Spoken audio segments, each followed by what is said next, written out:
Good evening and welcome, humble viewer. Please try and find a quiet place. Let the noise of the modern world fade into the background. We are about to journey into the past, not to a battlefield or a revolution, but into the suffocating, gilded halls of a dying dynasty. We are going to the heart of the Spanish Empire, the most powerful throne in the world, to witness the reign of its final Habsburg king. A man so broken, so cursed by his own blood, that his people did not call him the Great or the Conqueror. They called him El Hechizado, the Bewitched. This is the story of King Charles II of Spain, a story not of stupidity, but of a tragedy so profound it almost defies belief.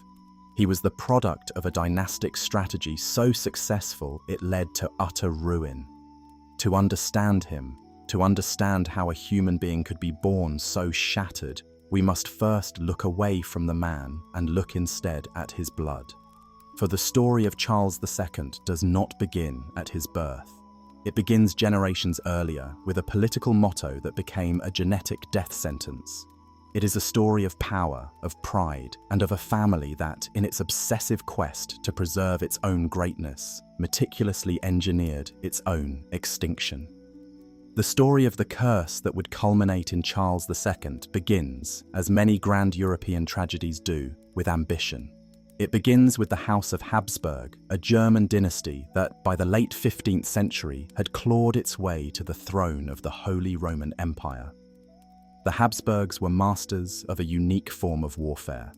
One fought not with swords and cannons, but with marriage contracts and nuptial beds.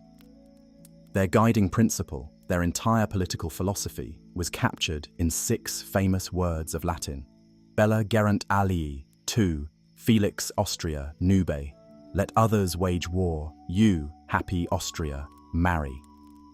While the kings of France and England bled their nations dry on the battlefield, the Habsburgs expanded their influence, their territories and their power through a series of brilliantly calculated and breathtakingly audacious marriages. They did not conquer lands, they inherited them. The architect of this grand strategy was Maximilian I, Holy Roman Emperor from 1493 to 1519. He was a man of boundless energy, a Renaissance man before the term was common, a patron of the arts, a reformer of armies, and a visionary of dynastic entanglement. He saw a map of Europe not as a collection of borders to be fought over, but as a web of bloodlines to be woven together. His own marriage was the blueprint for all that would follow. In 1477, he married Mary of Burgundy, the single greatest heiress in all of Europe. Her father, Charles the Bold, had just been killed in battle, and she was the sole inheritor of the vast and fabulously wealthy Duchy of Burgundy, which included the prosperous and commercially vibrant lands of the Low Countries, what we now know as Belgium and the Netherlands. With this single marriage, Maximilian absorbed a territory that was the envy of the continent, instantly elevating the House of Habsburg from a significant German power to a premier European dynasty. The marriage was a triumph, but it was also a warning. The French monarchy, which had long coveted the Burgundian lands, was now the Habsburgs' permanent and mortal enemy. The great Valois-Habsburg rivalry, which would dominate European politics for 2 centuries, had begun. The need to contain, encircle, and diplomatically isolate France would become the obsessive focus of Habsburg foreign policy for generations. This obsession would be the driving force behind the marriages that would ultimately lead to Charles II. Having secured the north, Maximilian turned his gaze south to the newly unified and ascendant Kingdom of Spain. Spain was another marvel of dynastic fusion. The 1469 marriage of Isabella I of Castile and Ferdinand II of Aragon had united the 2 largest Christian kingdoms of the Iberian Peninsula.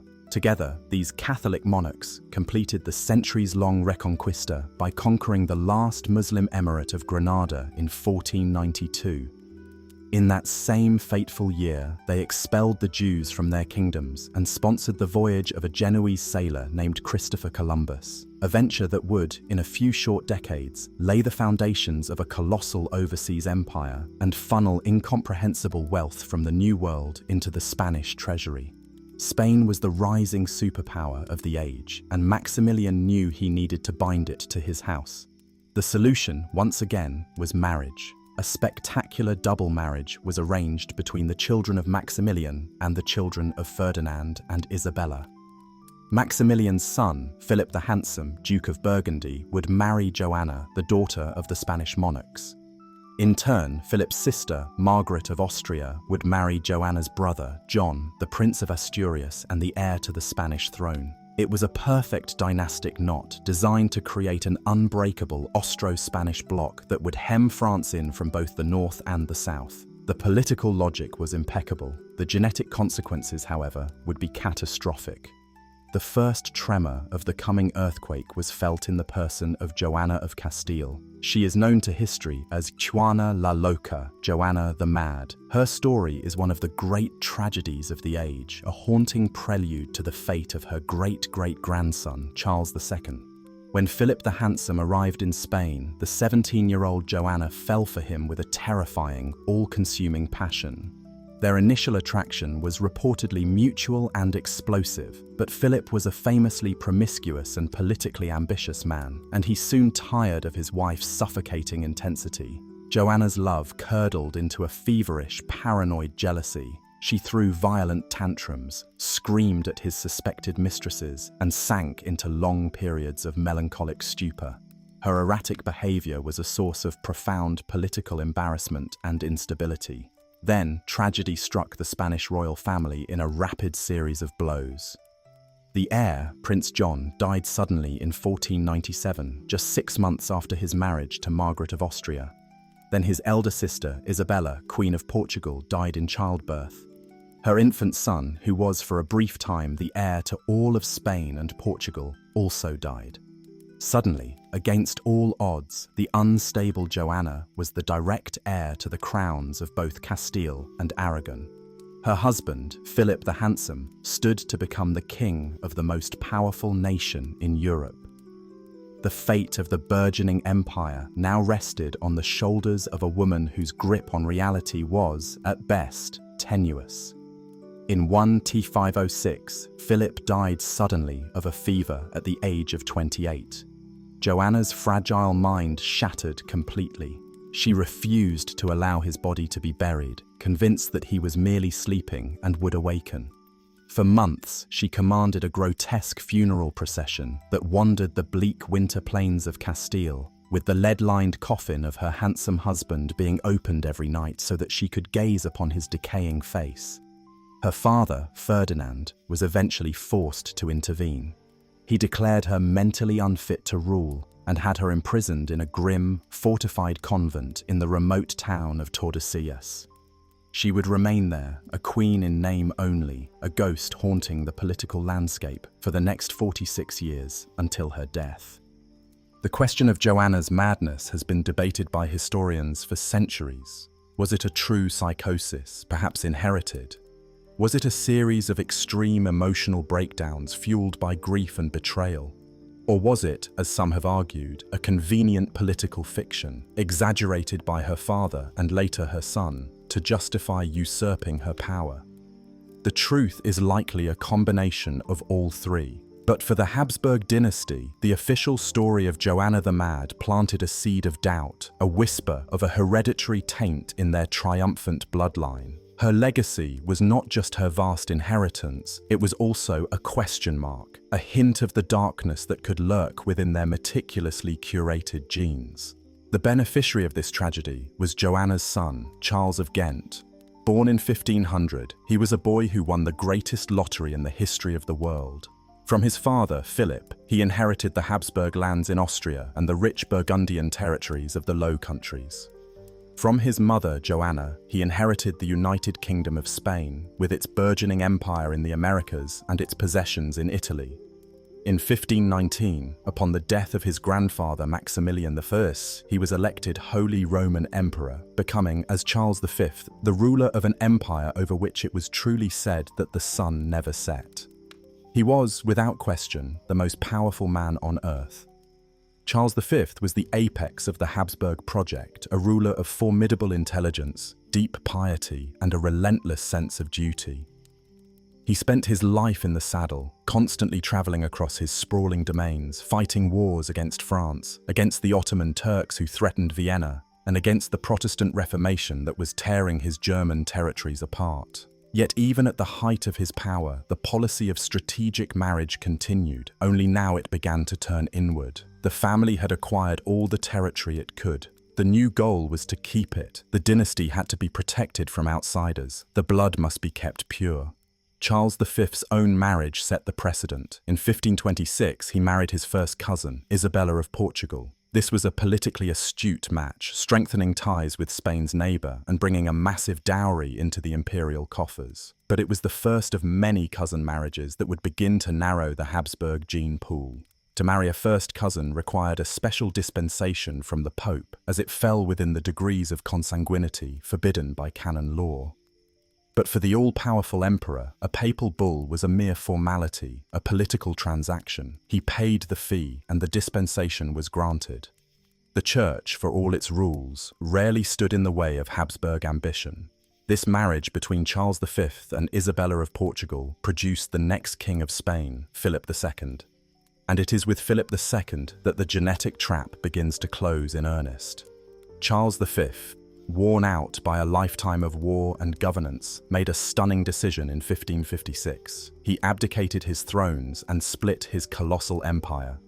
To his younger brother, Ferdinand I, he gave the ancestral Habsburg lands in Austria and the title of Holy Roman Emperor. To his son, Philip II, he gave the Kingdom of Spain, the Netherlands, the Italian possessions, and the vast overseas empire in the Americas and the Philippines. From this point forward, the House of Habsburg was divided into two main branches, the Austrian Habsburgs and the Spanish Habsburgs. The new, overriding dynastic imperative was to ensure that these two branches remained locked together in an unbreakable alliance. The primary mechanism for this was, once again, marriage. But now, the pool of acceptable partners had shrunk dramatically. The Spanish Habsburgs were to marry the Austrian Habsburgs, and the Austrian Habsburgs were to marry the Spanish Habsburgs over and over again in a relentless feedback loop of consanguinity. Philip II, known as the Prudent King, was a man of cold ascetic piety and crushing bureaucratic diligence. He ruled his global empire not from the road like his father, but from a small, cell-like office in his grim granite palace monastery, El Escorial.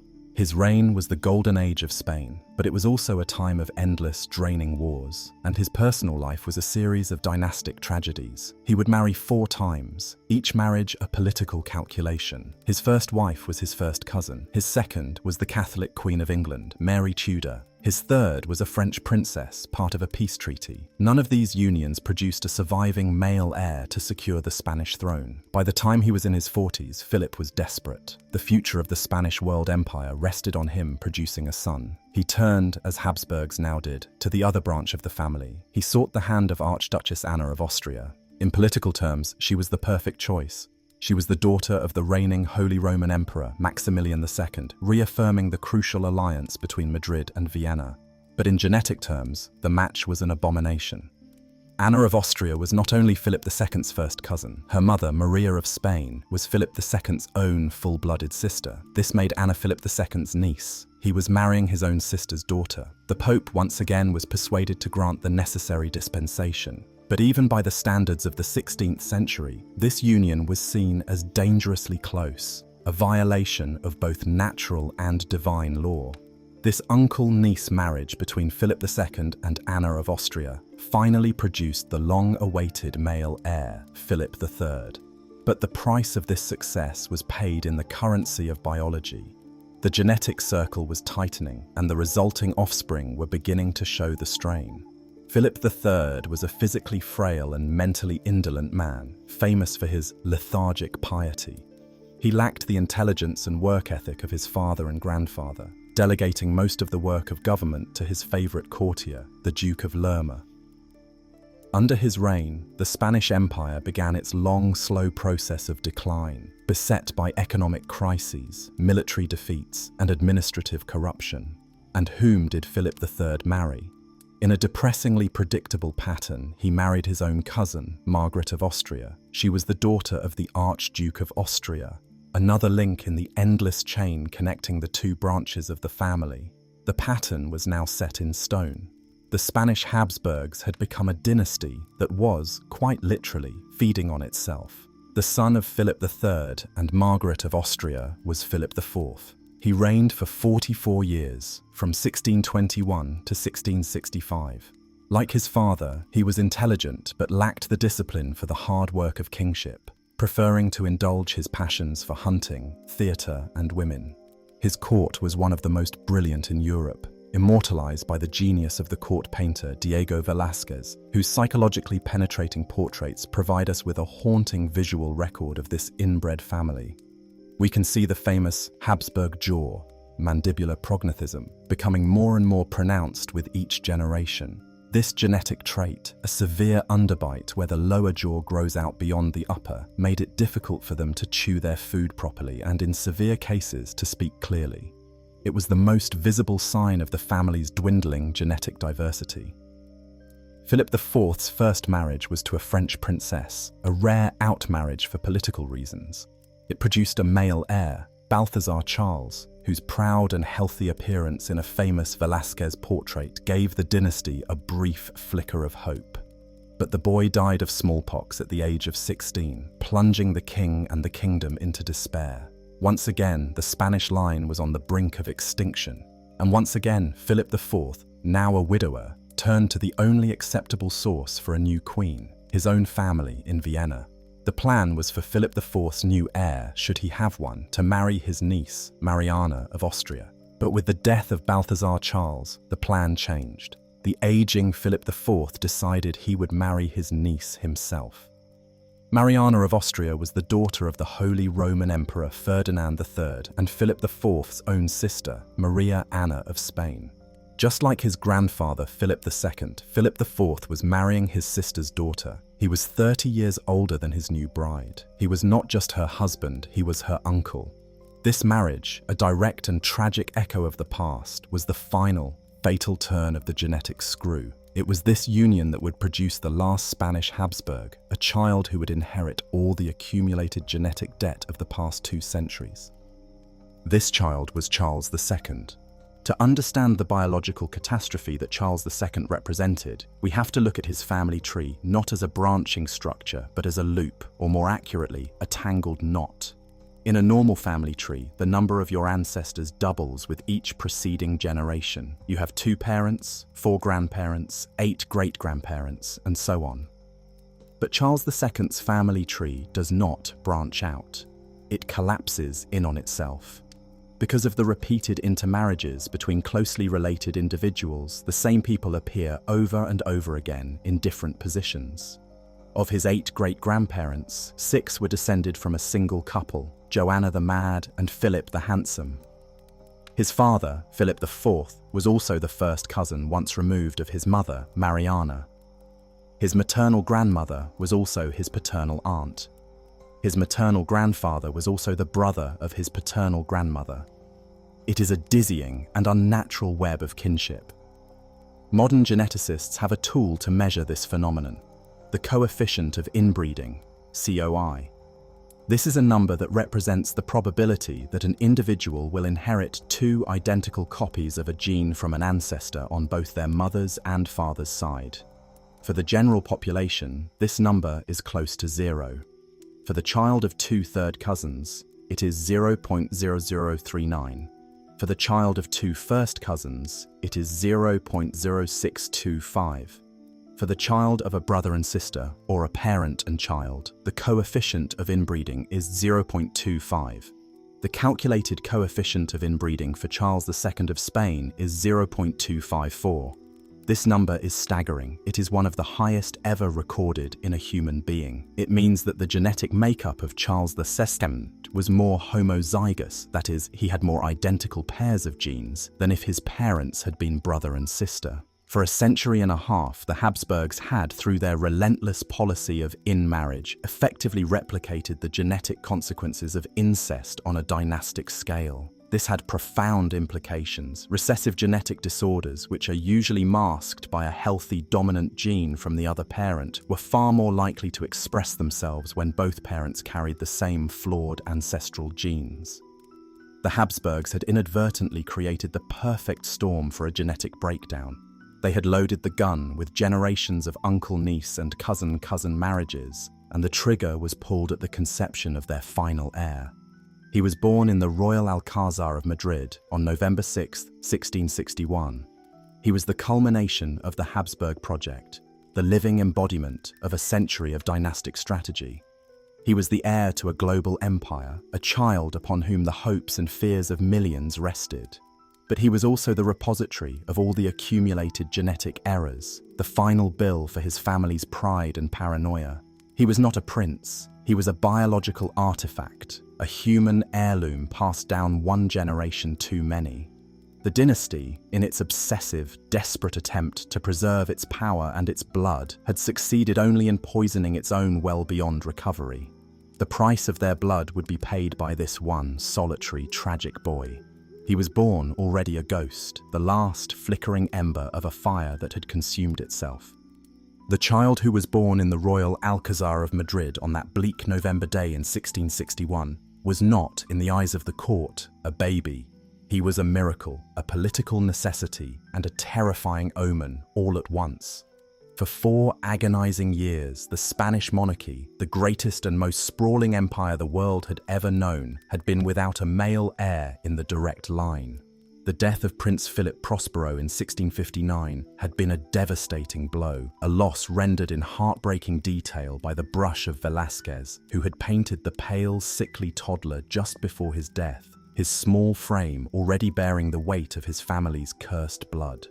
The birth of a new son to the aging King Philip IV and his young wife, his niece Mariana of Austria, was an event prayed for with a frantic, kingdom-wide desperation. When the news came that the child was a boy, a wave of profound, shuddering relief washed over the capital. Bells were rung, cannons were fired, and Te Deums were sung in every church. Spain had an heir. The dynasty was secure. But this relief was thin, brittle, and shot through with a deep, unspoken dread. From the very first moment of his life, it was clear that Charles II, named for his mighty ancestor, the Emperor Charles V, in a hopeful but ultimately cruel irony, was a child born on the very precipice of death. He was alarmingly small and fragile, his skin having a pale, almost translucent quality. He was beset by convulsions and catarrhal fevers from his first weeks. The royal physicians, the most esteemed in the land, hovered over his cradle like black-robed vultures, their faces grim, their methods a terrifying cocktail of medieval superstition and Galenic theory. They prescribed bizarre and useless remedies, powders made from ground-up gemstones, broths laced with esoteric herbs, and the constant, anxious application of sacred relics to his tiny, shivering body. His survival through infancy was considered not a matter of course, but a moment-by-moment battle against the forces of nature, or perhaps, as many whispered, the forces of something far darker. His father, King Philip IV, lived just long enough to see his heir survive his most perilous early years. When the old king died in 1665, his last will and testament was a document born of profound anxiety.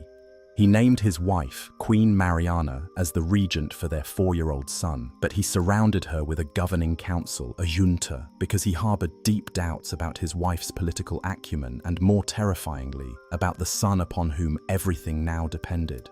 His final words to Mariana regarding Charles were a desperate plea: "Guard him, for he is all that you and I have left in this world, and all that the world has." With the king's death, the full weight of the Spanish Empire, from the silver mines of Potosi to the bustling ports of the Philippines, from the garrisons of Flanders to the palaces of Naples, came to rest upon the frail shoulders of this one, chronically ill little boy. And as Charles grew from a fragile infant into a sickly child, the full, horrifying extent of his inherited catastrophe began to reveal itself. His body was a living museum of the Habsburgs' genetic legacy. The most prominent and defining feature was, of course, the infamous Habsburg jaw. In Charles, this was not merely a cosmetic quirk, it was a profound deformity, a case of mandibular prognathism so severe that it distorted his entire facial structure. His lower jaw jutted out so far that his lower teeth did not meet his upper teeth. They jutted past them, leaving a permanent gap. This condition, known as a severe underbite or class 3 malocclusion, made the simple act of chewing an almost impossible task. Food had to be mashed or swallowed nearly whole, leading to a lifetime of agonizing digestive problems, chronic indigestion, vomiting, and diarrhea. His mouth hung perpetually open, unable to close completely, which caused him to drool uncontrollably. The great portrait of him, painted by Juan Carreño de Miranda around the age of 10, is a masterpiece of political flattery and chilling realism. The artist has given him the robes, the posture, and the solemn gaze of a king, but he could not hide the slack jaw, the vacant eyes, and the pale, puffy flesh of a deeply unwell child. Compounding the problem of the jaw was his tongue. He suffered from macroglossia, a condition in which the tongue is abnormally large in proportion to the mouth. His large Habsburg tongue, trapped within his deformed Habsburg jaw, made speech a torturous ordeal. His words were thick, slurred, and comprehensible only to those who spent their lives in his constant company.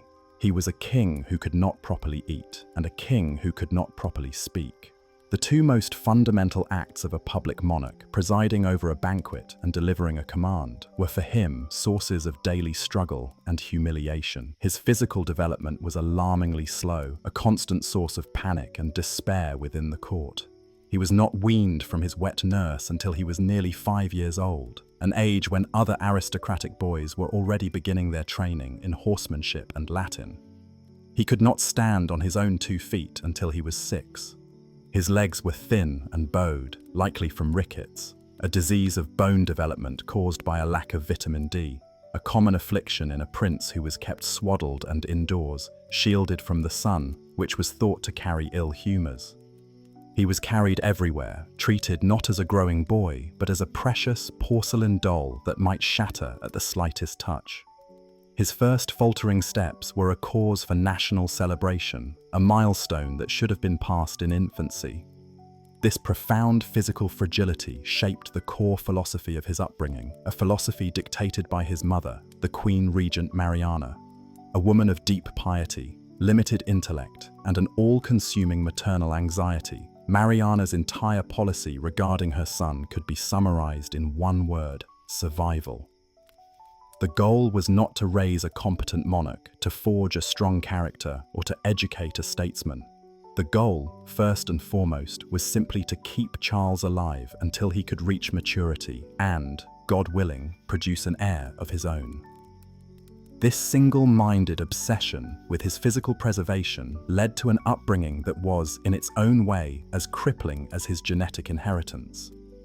He was suffocated in a cocoon of care, a gilded prison where every potential challenge, physical or intellectual, was carefully removed. His education was a tragic farce. Tutors were appointed, learned men of the cloth and distinguished scholars, but they were given an impossible task. They were explicitly forbidden from placing any pressure on the young king. They could not insist he study, they could not discipline him for inattention, and they could not push him to master subjects he found difficult. The slightest sign of fatigue or frustration from Charles would be enough for the lesson to be immediately terminated. He was passed from one tutor to another, none of them able to make any significant impact. As a result, he remained in a state of profound ignorance. He struggled to read and write for his entire life. He knew nothing of history, of geography, of mathematics, of the very empire he was supposed to rule. His mind, like his body, was left undeveloped, fallow, and barren. He was raised to be a patient, not a king. His days were not filled with the rigorous training expected of a prince, but with a listless routine of simple, infantile pleasures. He would spend hours in his chambers, playing with simple toys. He was fascinated by clocks and firearms, but only as objects to be looked at and handled, not as systems to be understood. His greatest delight was the company of the court dwarves and jesters, the hombre de placer, who had been a feature of the Spanish court for generations. In their company, he was not the king. He was just Charles, a boy among people who did not judge his slurred speech or his stumbling gait. He also developed a deep, almost obsessive piety, heavily influenced by his mother. He loved the rituals of the church, the smell of the incense, the flickering candlelight, the solemn chants of the Mass. He would spend hours watching religious processions from the balconies of the palace, his face showing a rare flicker of animation. But his faith was not theological, it was aesthetic and superstitious. It was a source of comfort and spectacle, not of intellectual or moral guidance. The court that swirled around this vacant center was a viper's nest of factional intrigue. With a child on the throne and a weak regent, power was a prize to be seized. Two major factions emerged, locked in a bitter struggle for control of the kingdom. The first was led by the Queen Regent herself and her chosen favorite, or Valido, a Jesuit priest of Austrian origin named Father Johann Eberhard Nithard. He was her confessor, and she trusted him implicitly, appointing him to the governing council and eventually making him Grand Inquisitor.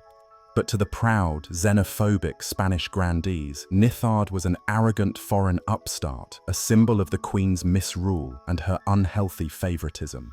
The opposing faction was led by Don Juan José de Austria, the illegitimate son of the late King Philip IV. Don Juan was everything Charles was not. He was handsome, charismatic, intelligent, and a proven military commander. He saw himself as the true heir to his father's spirit, the man who could save Spain from the corruption and incompetence of Mariana's regency. The grandees of Castile, resentful of Nithard's influence, flocked to Don Juan's banner. The political life of Spain during Charles's long minority was dominated by the vicious power struggle between the Queen's party and the party of her bastard stepson. The young king himself was a mere pawn in their game, a silent, enthroned justification for their own ambitions. His signature, a spidery, almost illegible scrawl, was affixed to documents he could not read, enacting policies he could not comprehend. It was in this atmosphere of political decay, physical sickness, and intellectual vacancy that the terrible nickname began to take hold. In an age before the science of genetics, the king's condition was profoundly inexplicable by natural means. He was not just sick, he was unnaturally so. His deformities were not just unfortunate, they felt monstrous. His mental apathy was not just a lack of education, it seemed like a hollowing out of his very soul. Unable to find a rational explanation, the people of Spain, from the peasants in the fields to the nobles in the court, turned to the only other explanatory framework they possessed: the supernatural. The king, they concluded, must be bewitched. El hechizado. This belief was not simply a piece of peasant folklore. It became a powerful and pervasive theory that shaped the perception of the king for his entire life. It was a way to make sense of the senseless. It suggested that Charles was not the product of a flawed bloodline, a deeply uncomfortable thought that would cast blame upon the revered royal house itself, but was instead the victim of a malevolent external force. The blame could be shifted to an enemy of Spain, a Protestant heretic, a Moorish sorcerer, or even a demon sent from the depths of hell. To believe the king was bewitched was to believe he could, potentially, be cured. If a spell had been cast, then a counterspell could be found. If a demon was present, then an exorcist could be summoned. The diagnosis of bewitchment, as terrifying as it was, contained within it a sliver of hope that the diagnosis of a natural, congenital condition did not. This worldview saturated the court. Astrologers were consulted, their charts and predictions pored over for clues. Every comet, every eclipse was seen as a portent directly related to the king's fragile health. His horoscopes were grim, filled with warnings of a weak constitution and a life ruled by Saturn, the planet of melancholy and misfortune. The belief in witchcraft was at its height across Europe, and the Spanish Inquisition, while more focused on heresy, was still actively prosecuting cases of sorcery and demonic pacts. It was not a great leap for the court to imagine that the greatest person in the kingdom could be the target of the most powerful black magic. In response, the rituals of sacred counter-magic were intensified. The king's life became a ceaseless cycle of religious observance. He was constantly being touched with relics of saints. Vials of holy water were sprinkled in his food and on his bedclothes. Special masses were said for his health daily. His mother, the Queen Regent, made endless vows to God and the saints, promising lavish donations to monasteries and convents if only her son would be healed. When Charles suffered from a particularly severe bout of fever or convulsions, entire monasteries would be commanded to engage in round-the-clock prayer. The veil between medicine and magic, between piety and superstition, was non-existent. To treat the king's body was to treat his soul, and both were seen as being under a relentless supernatural assault. When Charles officially came of age in 1675 at the age of 14, a ceremony was held to mark the end of his mother's regency. He was now, in theory, the absolute ruler of his own vast empire. But the ceremony was a hollow formality. The boy who sat on the throne was still the same bewitched child, only taller. He was functionally illiterate, politically ignorant, and completely dependent on those around him. The factional fighting only intensified now that the prize was direct control of the king's person and his royal signature. The struggle between the Queen Mother's faction and that of Don Juan José de Austria reached its climax. In 1677, Don Juan, backed by the army and the Castilian nobility, marched on Madrid and staged a palace coup. He forced Queen Mariana into exile in a convent in Toledo and had her favorite, Valenzuela, who had replaced Nithard, imprisoned. Don Juan José de Austria became the new Valido, the new power behind the throne. For 2 years, Don Juan ruled Spain in Charles's name, attempting to enact reforms and restore some measure of strength to the decaying monarchy. He made some effort to educate the king, to try and prepare him for his duties, but it was too little, too late. Charles remained apathetic and uninterested, his mind unable to grasp the complexities of statecraft. His health remained as precarious as ever. Don Juan's rule was cut short when he died suddenly in 1679. His death cleared the way for the Queen Mother, Mariana, to return from her exile and reclaim her position as the dominant influence over her son. The brief interlude of competent, if authoritarian, rule was over. The government of Spain reverted to a state of directionless drift, managed by a new caste of mediocre ministers and dominated by the whims of the Queen Mother and her camarilla. Through all of this political turmoil, Charles remained the passive, spectral figure at the center. He was a king who did not reign. He was a symbol whose meaning was debated and manipulated by others.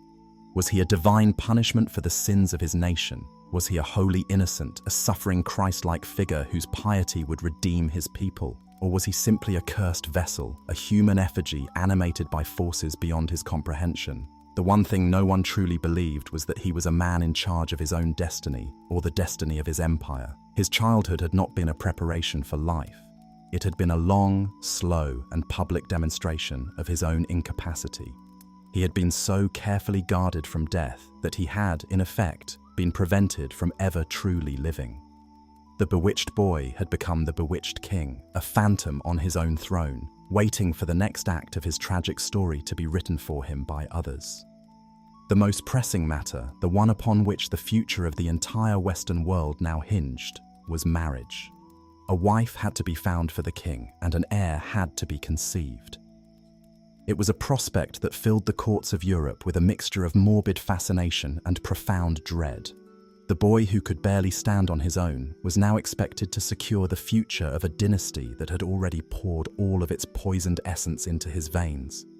With the death of the ambitious Don Juan José de Austria and the return of the Queen Mother Mariana to the heart of power, the Spanish court settled back into its familiar state of lethargic decay.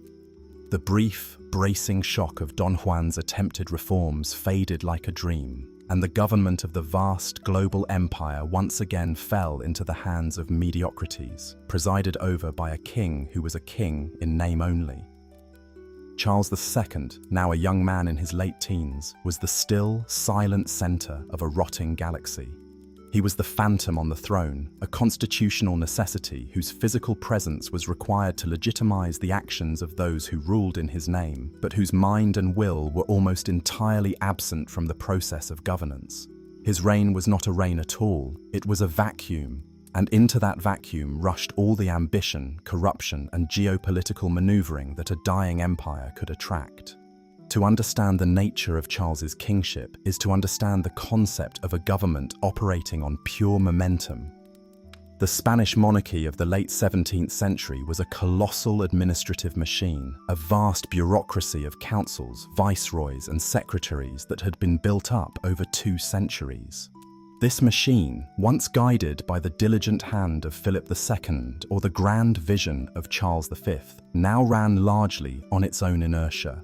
Viceroys in Peru and Mexico governed their vast territories with a high degree of autonomy, sending back streams of silver that were the lifeblood of the crown.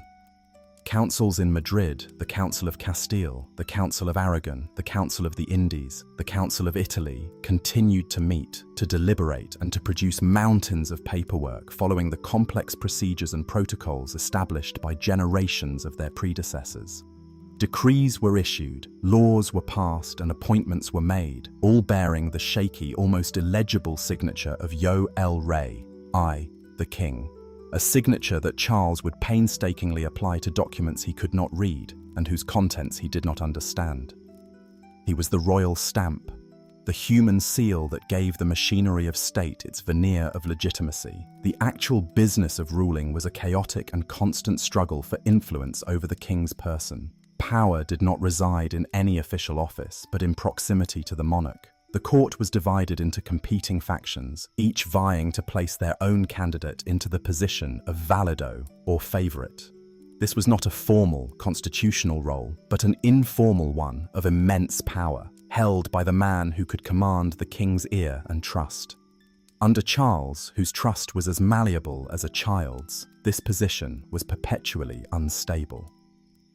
The Duke of Medinaceli rose to prominence after Don Juan's death, only to be replaced by the Count of Oropesa. Each brought his own network of clients and supporters into government, and each was eventually brought down by the machinations of his rivals.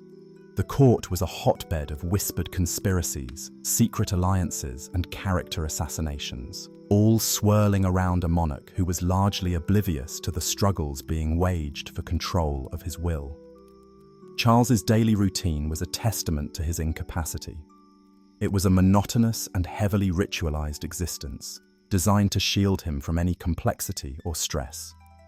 His days were structured not around the demands of state, but around the comforts of the familiar. He would rise late, and the process of his dressing, the levee, was a solemn public ceremony attended by the highest-ranking grandees of the kingdom, each with a specific, honored role in handing him his shirt or his breeches. It was a piece of political theatre that affirmed the hierarchy of the court, with the king as the passive mannequin at its center. He would then attend mass, often for several hours.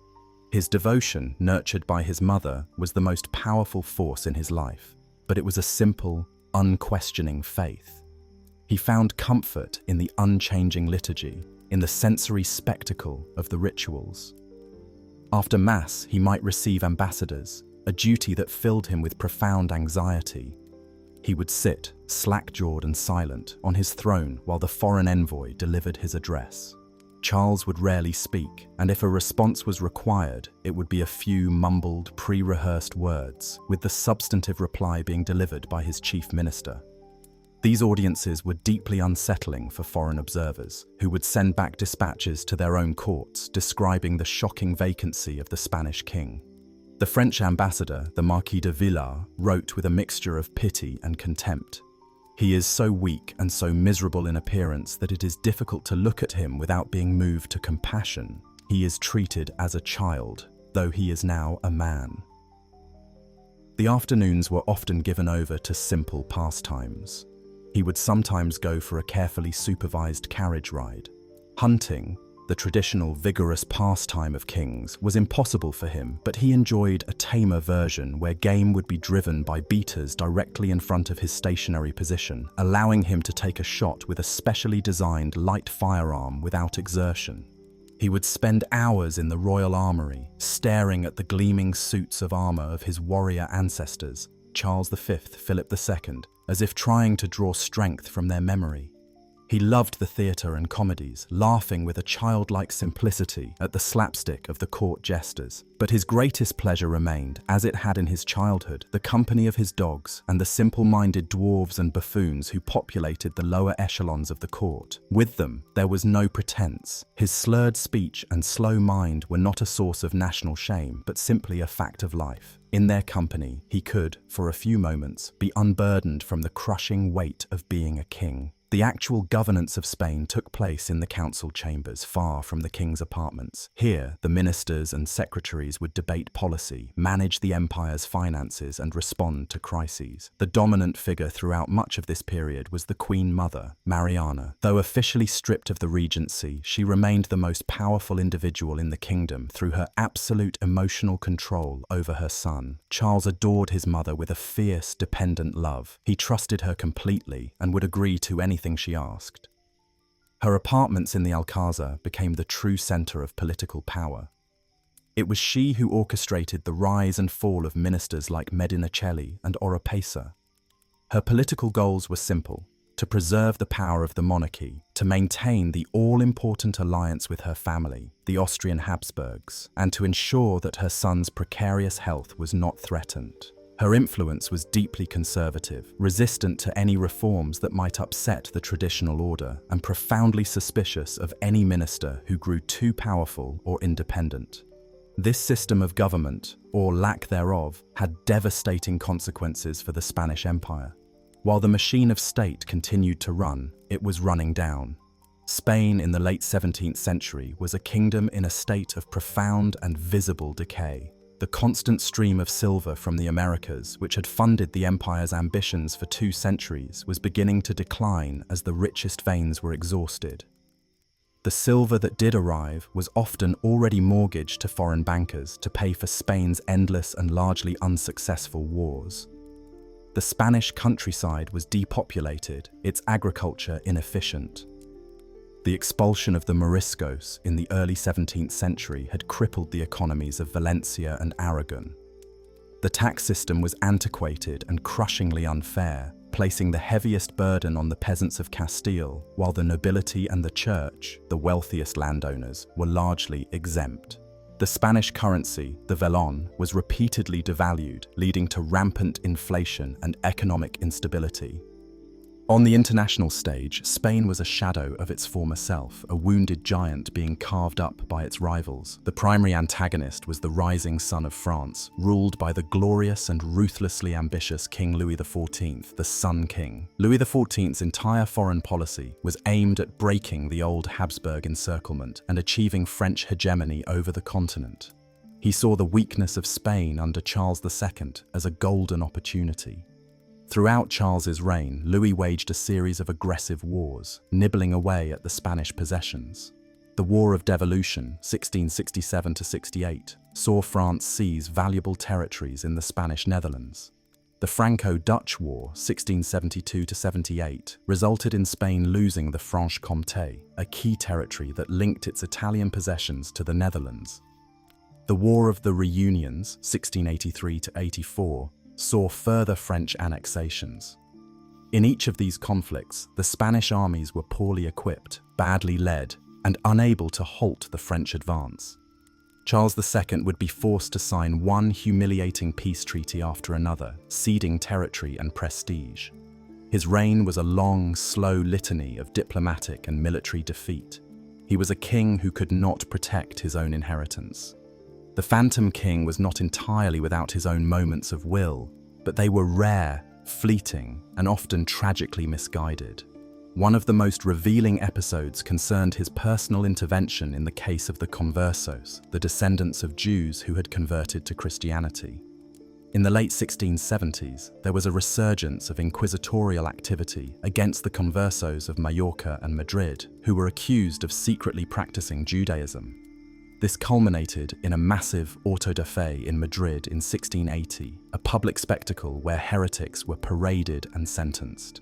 It was the largest such event in a century, a horrifying display of religious intolerance.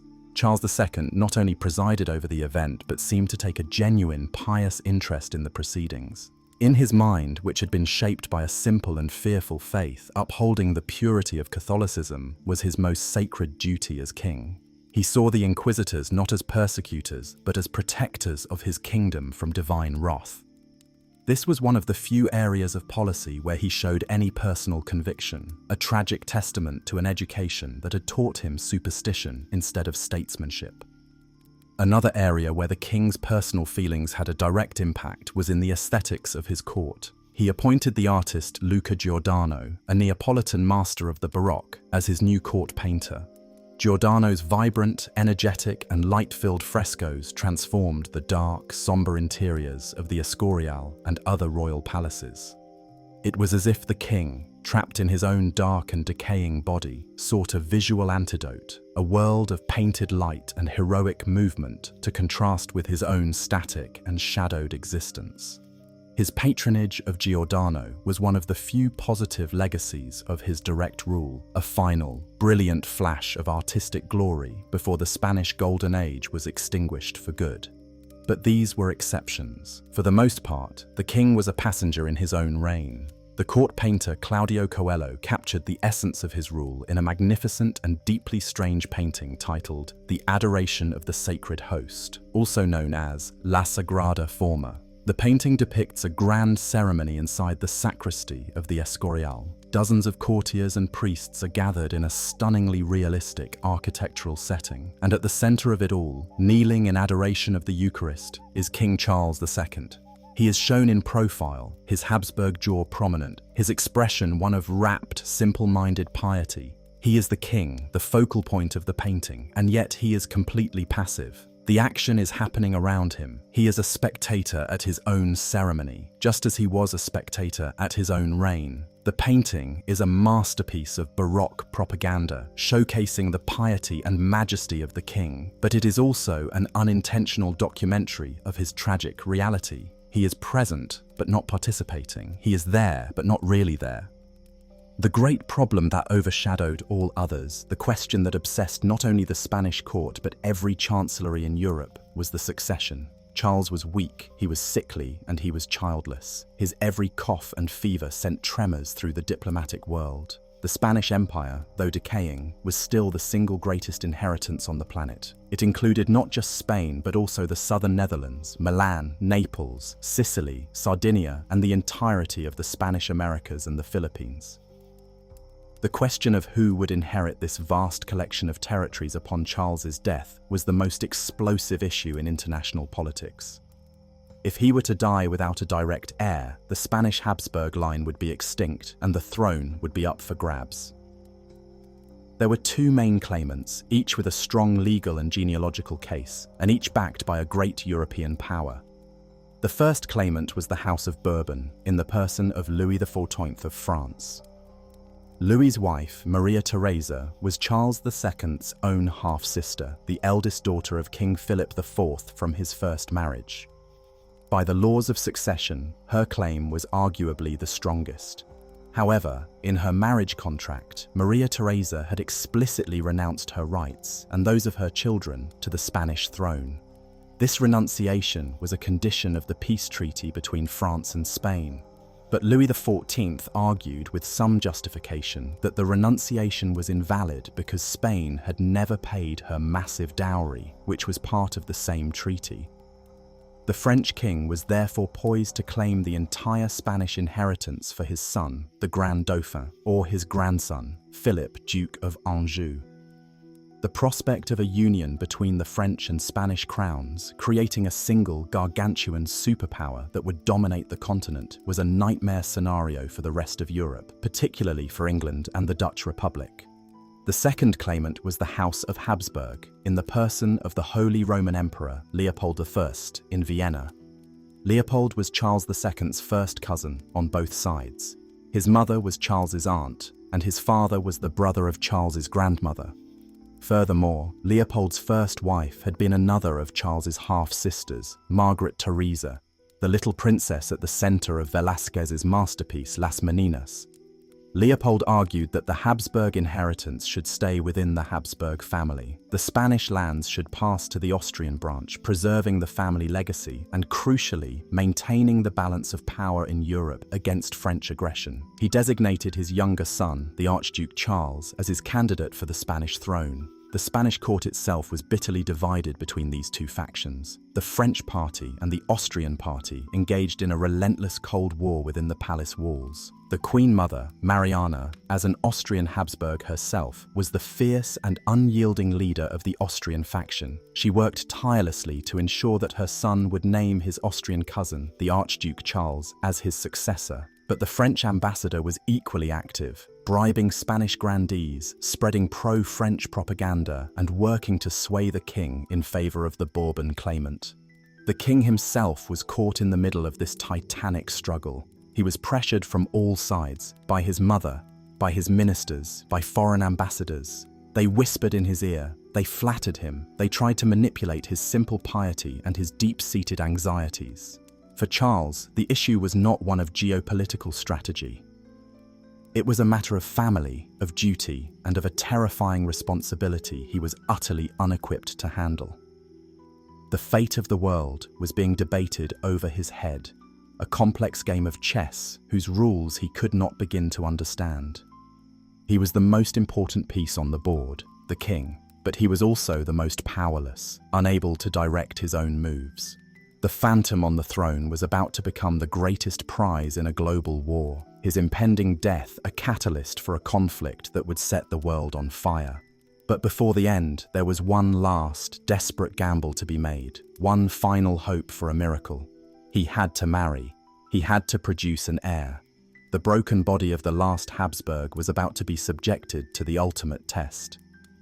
The single, overriding obsession of the Spanish court and the chancelleries of Europe was the frail body of King Charles II. His survival was a matter of daily prayer and anxiety, but his ability to procreate was the question upon which the future of the Western world hinged. The phantom on the throne, the bewitched king, had to perform the most fundamental duty of any monarch. He had to produce a legitimate heir to secure the succession. If he could father a child, the claims of the French Bourbons and the Austrian Habsburgs would be rendered moot. The Spanish Empire would remain in Spanish hands. The catastrophic war of succession that everyone feared could be averted, and the dynasty could, against all odds, be saved from the brink of extinction. The entire political and diplomatic weight of the monarchy was therefore focused on a single, intensely private, and deeply fraught objective: getting the king married and into the nuptial bed. The story of Charles II's two marriages is one of the most tragic and bizarre chapters of his life, a poignant and often grotesque drama of desperate hope, personal tragedy, and profound biological failure. The choice of his first bride was a matter of intense geopolitical calculation, a proxy battle between the Austrian and French factions at court. His mother, the Queen Regent Mariana, naturally pushed for another marriage into her own Austrian family to further cement the alliance with Vienna. But the pro-French party, led at the time by the king's charismatic illegitimate half-brother Don Juan José de Austria, argued powerfully for a French match. A marriage to a French princess, they reasoned, would seal the recent peace treaty that had ended the Franco-Dutch War and might temper the relentless aggression of Louis XIV. Don Juan won the political battle. The chosen bride was Marie-Louise d'Orléans, the eldest daughter of Philippe I, Duke of Orléans, who was Louis XIV's younger brother, and his first wife, Henrietta of England. This made Marie-Louise the direct niece of the Sun King himself. She was 17 years old, renowned throughout Europe for her beauty, her vivacity, and her charm. Raised in the glittering, sophisticated, and morally relaxed atmosphere of the French court at Versailles and Saint-Cloud, she was the polar opposite of the grim, pious, and formal world she was about to enter.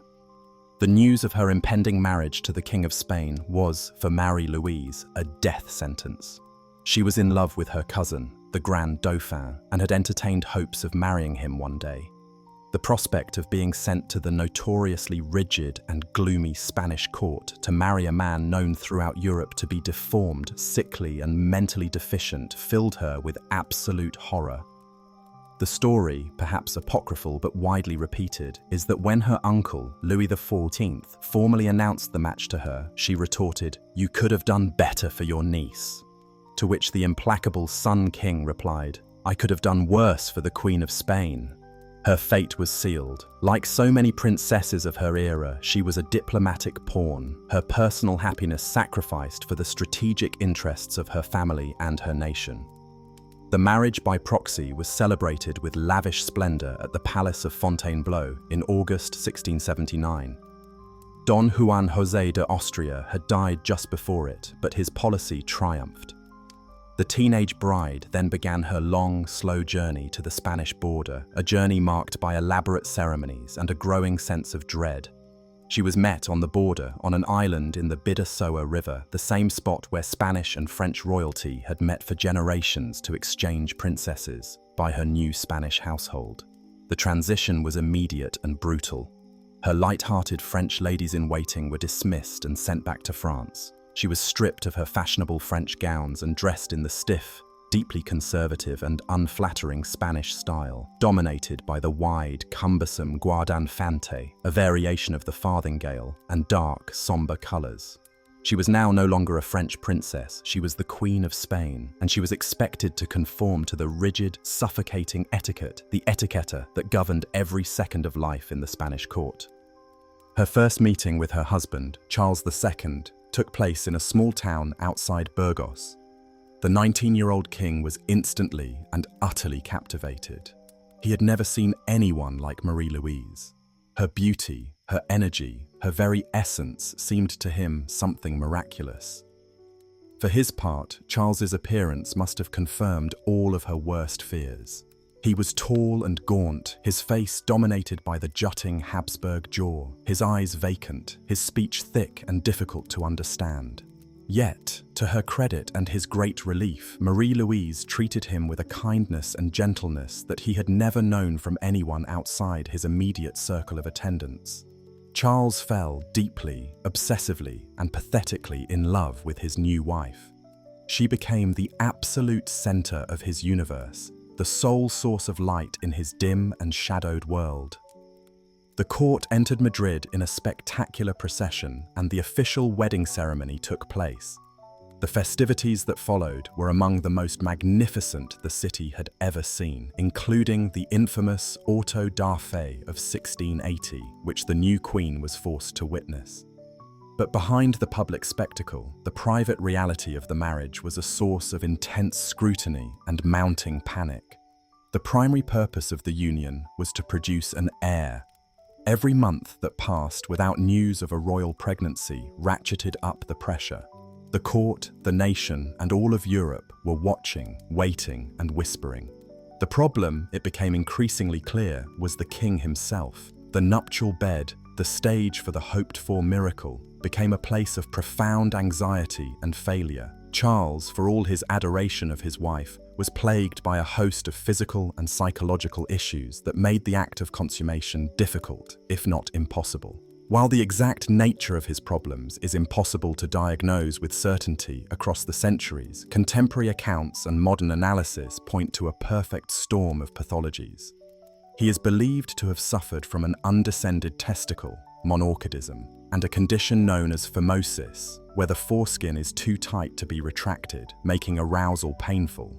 More significantly, modern medical historians, analyzing his symptoms and his ancestry, have hypothesized that he suffered from two distinct genetic disorders that could explain his sterility and his other myriad health issues. The first is pituitary hormone deficiency, which would account for his delayed growth, his lack of secondary sexual characteristics, such as a beard, which he never grew, and his infertility. The second is distal renal tubular acidosis, a kidney disorder that can cause bone weakness, rickets, kidney stones, and impotence. On top of these profound physical limitations, there was the psychological burden. He was a man-child with the emotional maturity of a boy, raised in a hyper-religious and sexually repressive atmosphere. The act of sex itself was likely presented to him not as a source of pleasure, but as a grim and mysterious duty, a terrifying test he was expected to pass.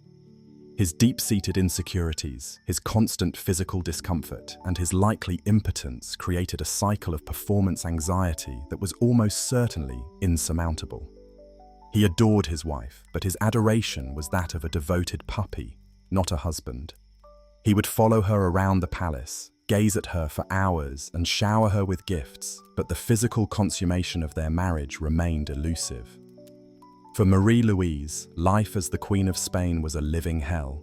She was trapped in a gilded cage, her every move monitored by the formidable Duchess of Terranova, her camarera Maya, head of the Queen's household, a woman who enforced the rigid Spanish etiquette with tyrannical zeal. The Queen was not allowed to be alone, not for a moment. She was reprimanded for laughing too loudly. She was forbidden from riding horses in the French style, as it was deemed unladylike. Her only joy was the company of her pet parrots and her affection for her husband, whom she pitied and treated with a genuine sisterly fondness. But the pressure to conceive was relentless. She was subjected to an endless series of humiliating medical examinations and prescribed all manner of folk remedies and fertility treatments. She was made to drink foul-tasting herbal concoctions, to wear sacred relics against her skin, and to pray for hours before the statues of saints known for granting children. The blame for the childless marriage was increasingly and unfairly placed upon her. Whispers began to circulate that the beautiful French princess was barren. The years dragged on, and hope began to curdle into despair.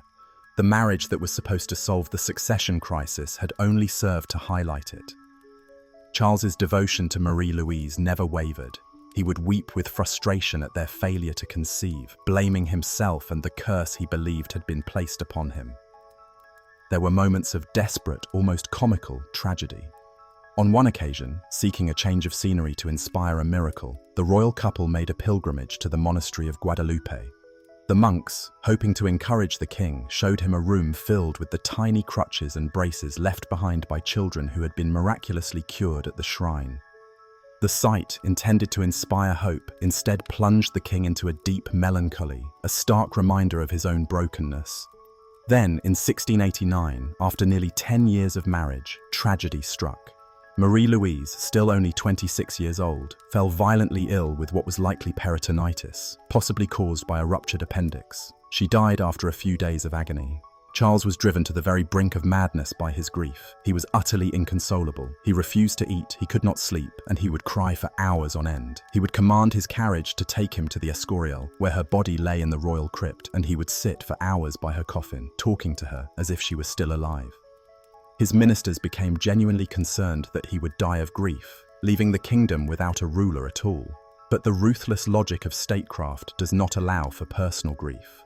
Charles was the king, and the succession crisis was now more acute than ever. He had to remarry, and he had to do it quickly. The court factions went to war once again over the choice of a new bride. This time, the Austrian party, led by the Queen Mother Mariana, was triumphant. The French match had failed to produce an heir and had not stopped Louis XIV's aggressions. The choice now fell upon a German princess who was a Habsburg in all but name, Maria Anna of Neuburg. Maria Anna was a daughter of the Elector Palatine, Philip William of Neuburg. Her family was known for its astonishing fertility. Her mother had given birth to 17 children. More importantly, she was deeply tied to the Austrian Habsburgs. Her eldest sister was the wife of the Holy Roman Emperor Leopold I himself. She was chosen for one reason and one reason only: her family's proven track record of producing children. She was seen as a walking fertility charm, a healthy German broodmare who would surely succeed where the beautiful but supposedly barren French princess had failed. Maria Anna was a stark contrast to her predecessor. Where Marie-Louise had been beautiful, charming, and gentle, Maria Anna was described as plain, proud, and ambitious. She was tall, red-haired, and possessed a haughty demeanor that quickly alienated the Spanish court. She arrived in Spain in 1690, determined to dominate her weak husband and to secure the succession for her Austrian relatives. The second marriage was a disaster from the start. Charles, who was still grieving for his beloved Marie-Louise, found no comfort in the arms of his new German queen. The affection and tenderness that had marked his first marriage were entirely absent. Maria Anna, for her part, was reportedly repulsed by her husband. The intimate life of the royal couple became a cold, clinical, and desperate affair. The new queen, like the old one, was subjected to the same humiliating cycle of hope and disappointment. Each month, she would claim to be experiencing the early signs of pregnancy. The court would erupt in celebration, only to be plunged back into gloom when it turned out to be a false alarm. It is likely that Maria Anna, desperate to secure her position and power, faked these pregnancies for political gain. She would take to her bed, claim to have morning sickness, and allow her belly to be padded, all to maintain the illusion of a potential heir. The farce could not be maintained forever. As the years passed and it became undeniably clear that Maria Anna was also not going to conceive, the atmosphere in the palace grew even more toxic. The queen became a deeply unpopular figure, reviled by the Spanish people as a grasping, arrogant foreigner who was enriching her German entourage at the expense of the kingdom. She and her mother-in-law, the old Queen Mother Mariana, were locked in a bitter power struggle. Two formidable women fighting for control over the weak-willed king. The court was paralyzed by their rivalry.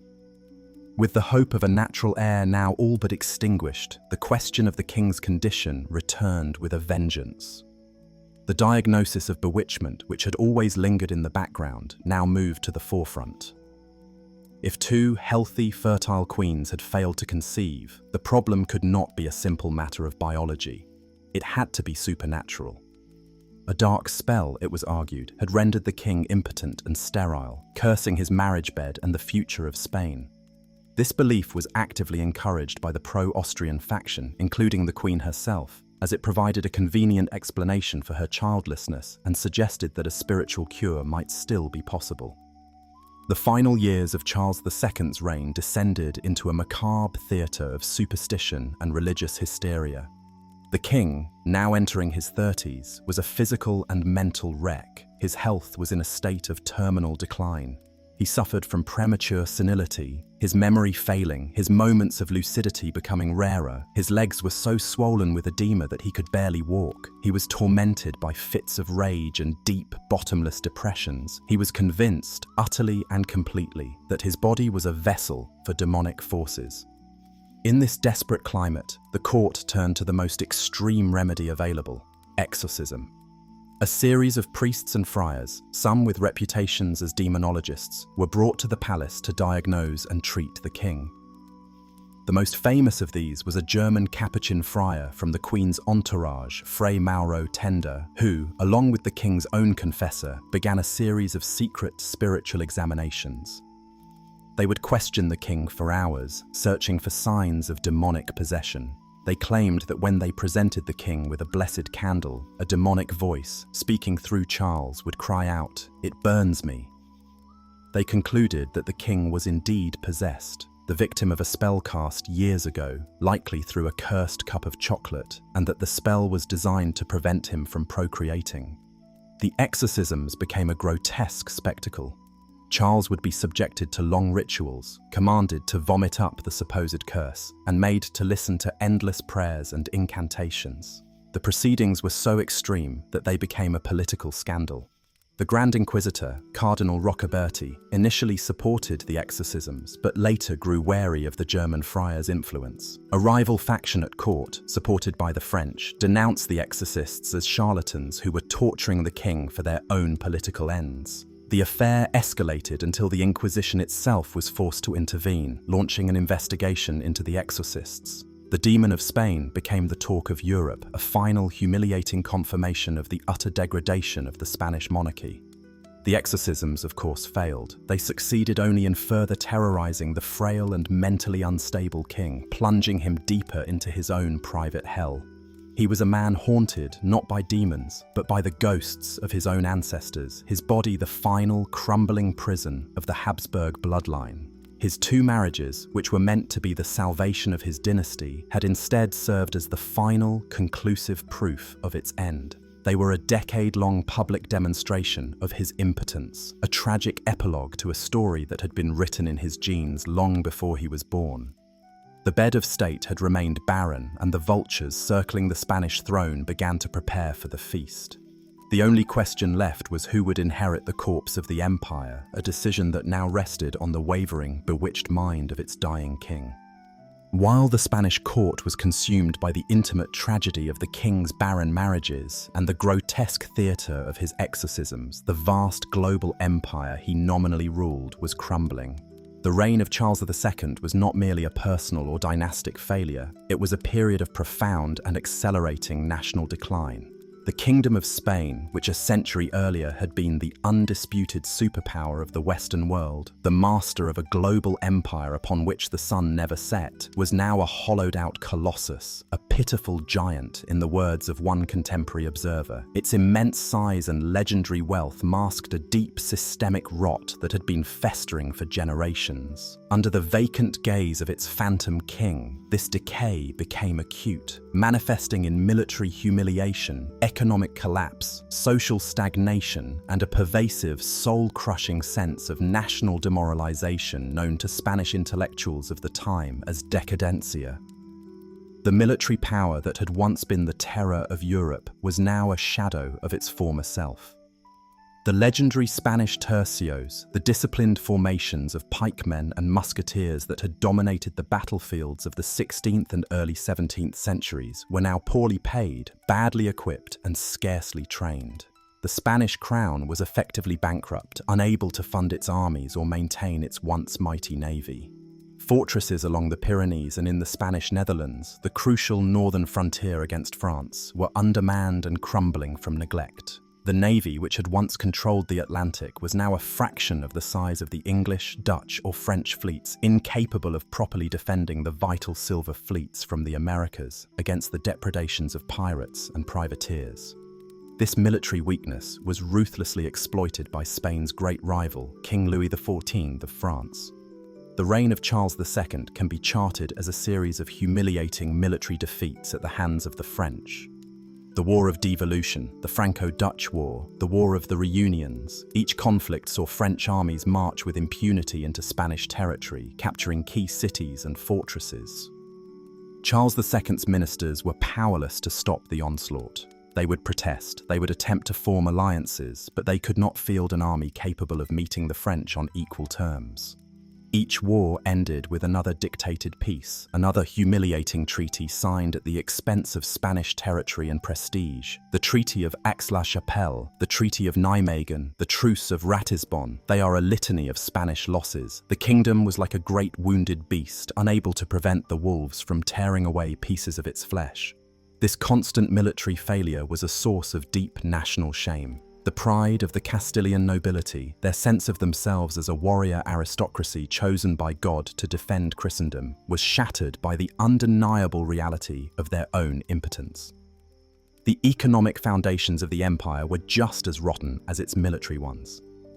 The seemingly infinite river of silver and gold that had flowed from the mines of Potosí in Bolivia and Zacatecas in Mexico had been, in the long run, a curse as much as a blessing. This immense influx of bullion had created rampant inflation, making Spanish goods uncompetitive on the European market. It had also fostered a deep-seated contempt for manual labor and commerce among the Spanish nobility, who saw land ownership and military service as the only honorable pursuits. The economy was dangerously unbalanced, overly reliant on the import of colonial wealth rather than the development of domestic industry and agriculture. By the time of Charles II, the river of silver was beginning to dry up.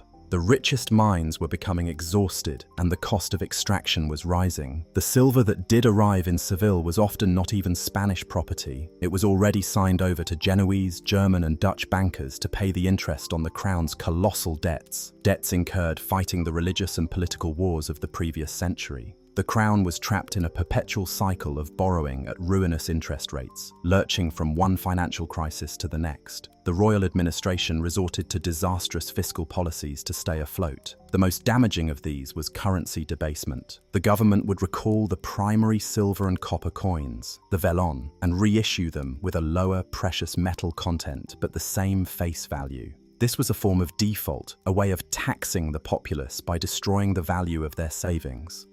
This policy, repeated throughout the 17th century, led to hyperinflation, economic chaos, and a complete loss of faith in the currency. Business ground to a halt, trade withered. The Spanish countryside, particularly in the heartland of Castile, was a landscape of despair. It was overtaxed, depopulated, and unproductive. The expulsion of the Moriscos in 1609 had removed a vital segment of the agricultural workforce, particularly in the south and east. Vast tracts of land were owned by the church and the nobility, who were exempt from most taxes and often left their estates underutilized. The peasantry, crushed by taxes, rents, and tithes, lived in abject poverty. Many abandoned their villages to become beggars in the cities or to try their luck in the colonies. The population of Spain, which had grown in the 16th century, actually declined significantly during the 17th century, a demographic collapse almost unheard of in a major European nation during a period without a major plague. Travelers to Spain during Charles VI's reign described a desolate landscape of ruined villages, abandoned fields, and roads infested with bandits. The heart of the empire was hollowing out. This economic and social decay was mirrored by a cultural and intellectual stagnation. The Siglo de Oro, the Spanish golden age of literature and art, which had produced Cervantes, Lope de Vega, and Velázquez, had come to an end by the time Charles took the throne. While the court still patronized artists like Carreño and Luca Giordano, the fiery creative energy that had defined the earlier period had largely dissipated, replaced by a sense of exhaustion and retrospection. Spanish intellectual life was stifled by the suffocating influence of a rigid and dogmatic counter-Reformation orthodoxy.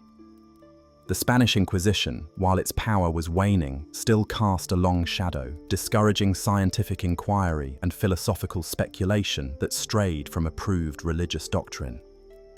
While the scientific revolution was transforming the intellectual landscape in England, France, and the Netherlands with figures like Isaac Newton and John Locke, Spain remained an intellectual backwater, cut off from the new currents of European thought.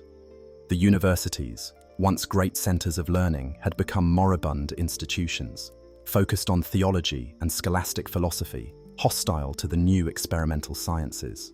The man who was supposed to be the remedy for this national sickness, the king, was instead its most potent symbol. Charles's own body, infertile, diseased and decaying, was a microcosm of his kingdom. His inability to produce an heir mirrored his kingdom's inability to produce wealth or victory. His mental vacancy mirrored the intellectual stagnation of his country. His physical weakness mirrored the military weakness of his armies. He was the living embodiment of the decadencia. His subjects looked at their broken king and saw a reflection of their own broken state. Yet even in this climate of overwhelming decline, there were attempts at reform. The reign saw a succession of chief ministers who tried, with varying degrees of success, to halt the slide. The Count of Oropesa, who served as valido for much of the 1680s and early 1690s, was a particularly able and energetic reformer. He understood the deep structural problems facing the country and attempted to implement a series of ambitious reforms aimed at stabilizing the currency, reforming the tax system, and cutting the bloated and wasteful expenses of the royal court. He tried to reduce the number of useless court officials and to curb the power of the guilds that stifled economic competition. But his efforts were met with ferocious resistance from every corner of the entrenched establishment. The nobles whose privileges he sought to trim, the churchmen whose tax exemptions he questioned, and the rival court factions who saw his power as a threat all conspired against him. His greatest enemy was the Queen Mother, Mariana of Austria, who saw his attempts to reform the court's finances as a direct attack on her own influence and prestige. Eventually, his enemies succeeded in poisoning the king's mind against him, and Oropesa was dismissed and sent into internal exile. His fall was a victory for the forces of inertia and privilege, and it doomed Spain to another decade of mismanagement. The regional tensions within the Iberian Peninsula also grew worse under Charles's weak rule. The Spanish monarchy was not a unified kingdom in the modern sense, but a composite of different realms: Castile, Aragon, Valencia, Catalonia, Navarre, each with its own laws, customs, and traditions, all united in the person of the king. The centralizing tendencies of the previous century, particularly under the minister Olivares during the reign of Philip IV, had been fiercely resisted, leading to major revolts in Catalonia and Portugal, which had successfully broken away to become an independent kingdom again in 1640. Under Charles II, the central government in Madrid was too weak to impose its will, but the resentment in the regions, particularly in Catalonia, continued to simmer. The Catalans viewed the Castilian-dominated court with deep suspicion and jealously guarded their traditional liberties. or fueros. This deep-seated regional mistrust would have explosive consequences in the coming War of the Spanish Succession, when Catalonia would throw its support behind the Austrian claimant against the French candidate favored by Madrid. The decay was felt not only in Europe but across the vast expanse of the overseas empire. While the viceregal system was largely self-sustaining, the weakness of the central government had a corrosive effect. The sale of government offices, a desperate measure to raise cash, became rampant. Positions in the colonial bureaucracy were sold to the highest bidder, leading to widespread corruption and inefficiency. The defense of the colonies was neglected. The English seized Jamaica in the 1650s, and it became a major base for pirates and smugglers who preyed on Spanish shipping. The French established a powerful colony, Saint-Domingue, modern Haiti, on the western half of the island of Hispaniola, the first Spanish settlement in the New World. The empire was too vast and the central government too feeble to effectively police its own borders. In the final years of Charles's life, the kingdom seemed to be sinking into a collective madness, a state of paralysis and apocalyptic dread. The failure of the exorcisms had extinguished the last glimmer of hope for a miraculous recovery. It was now clear to everyone that the king was dying, and that the Habsburg line in Spain was going to die with him. The government ground to a complete halt, paralyzed by the succession crisis. Ministers were afraid to make any decision that might offend a potential future ruler. The court was a hotbed of spies and foreign agents, with the French and Austrian ambassadors engaged in a final, desperate battle for the king's soul and his last will and testament. The economy was in freefall, the people were starving, and the government was powerless to do anything but wait. The condition of the king himself was pitiable. He was racked by epileptic seizures, his body swollen with fluid, his mind clouded by what contemporaries called a stupor. He was haunted by visions and nightmares. In one of the most macabre episodes of his entire reign, an episode that perfectly encapsulates the Gothic horror of the era, Charles became obsessed with the idea of seeing the bodies of his ancestors. In 1691, he commanded that the royal tombs in the Pantheon of Kings at the Escorial be opened. He descended into the crypt and stared, one by one, into the open coffins of his family. He gazed upon the remains of his great-grandfather, Philip II, his grandfather, Philip III, and his father, Philip IV. Finally, he came to the coffin of his first wife, the love of his life, Marie-Louise d'Orléans. He ordered it opened.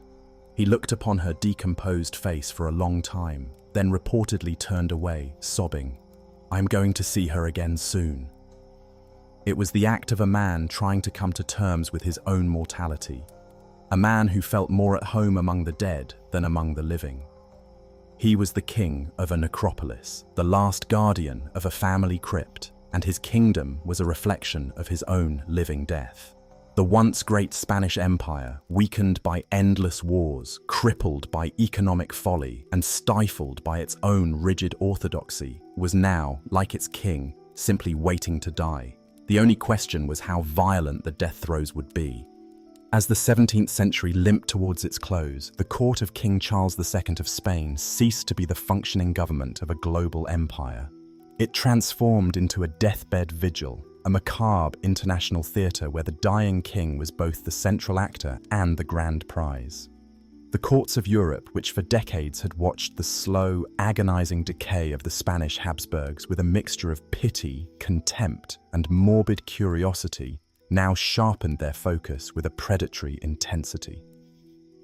The Spanish question, the polite diplomatic term for the impending division of the vast Spanish inheritance, became the single, all-consuming obsession of every monarch and minister from London to Vienna, from Paris to The Hague. The vultures were gathering, no longer content to circle at a distance. They descended upon Madrid, their diplomats and spies engaging in a final, desperate and deeply cynical struggle to claim the body of the empire before it was even cold. The two principal vultures, the primary claimants to the throne, were, as they had been for decades, the Bourbon monarchy of France and the Habsburg monarchy of Austria. On one side stood the mighty Sun King, Louis XIV, the most powerful and feared monarch in Europe.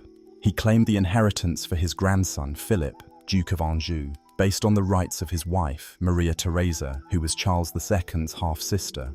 On the other side stood the Holy Roman Emperor, Leopold I, the head of the Austrian branch of the Habsburg family. He claimed the inheritance for his younger son, the Archduke Charles, based on a shared bloodline and the desperate need to keep the vast Spanish domains within the family. Both claimants possessed strong legal arguments, powerful armies, and an unshakable belief in the righteousness of their cause. A direct confrontation between them, a war that would engulf the entire continent, seemed not only likely, but terrifyingly inevitable. The rest of Europe watched this titanic struggle with mounting dread. The prospect of either France or Austria inheriting the entire Spanish Empire was a geopolitical nightmare for the other major powers, particularly the so-called maritime powers, England and the Dutch Republic. For them, the primary goal was not to support one claimant over the other, but to maintain the delicate balance of power on the continent. If the Bourbons were to unite the crowns of France and Spain, they would command a superpower of unimaginable wealth and military might, controlling not only much of Western Europe, but also the trade routes to the Americas. They could close the Mediterranean to English and Dutch shipping and dominate the Atlantic. The independence and commercial interests of the maritime powers would be existentially threatened. Conversely, if the Austrian Habsburgs were to reunite the Spanish and Austrian domains, it would be a resurrection of the sprawling, globe-spanning empire of Charles V, a prospect that was equally alarming. Faced with the choice between two catastrophic outcomes, the diplomats of England and the Netherlands, led by King William III of England, who was also the stadtholder of the Dutch Republic, embarked on a radical and audacious course of action. They decided to preempt the crisis by bypassing the dying king entirely. They approached Louis XIV directly with a proposal to carve up the Spanish Empire between the claimants before Charles II even died. This was an act of breathtaking cynicism, a plan to dismember a friendly nation without its consent, all in the name of preserving European peace.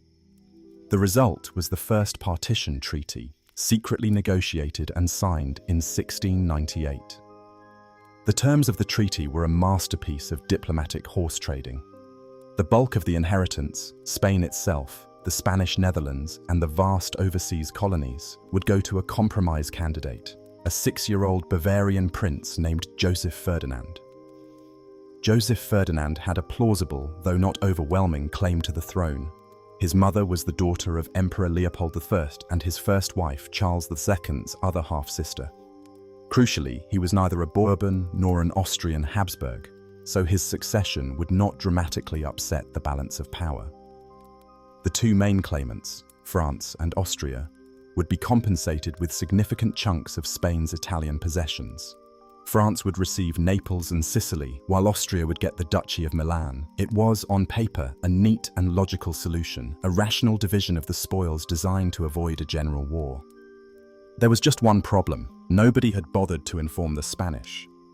When news of the secret treaty leaked out and reached Madrid, the Spanish court erupted in a fury of nationalistic outrage. The pride of the Spanish grandees, already wounded by decades of decline, was incandescent. The idea that foreign powers, particularly their hated rivals England and France, would dare to dismember their sacred, indivisible monarchy without their consent was the ultimate insult.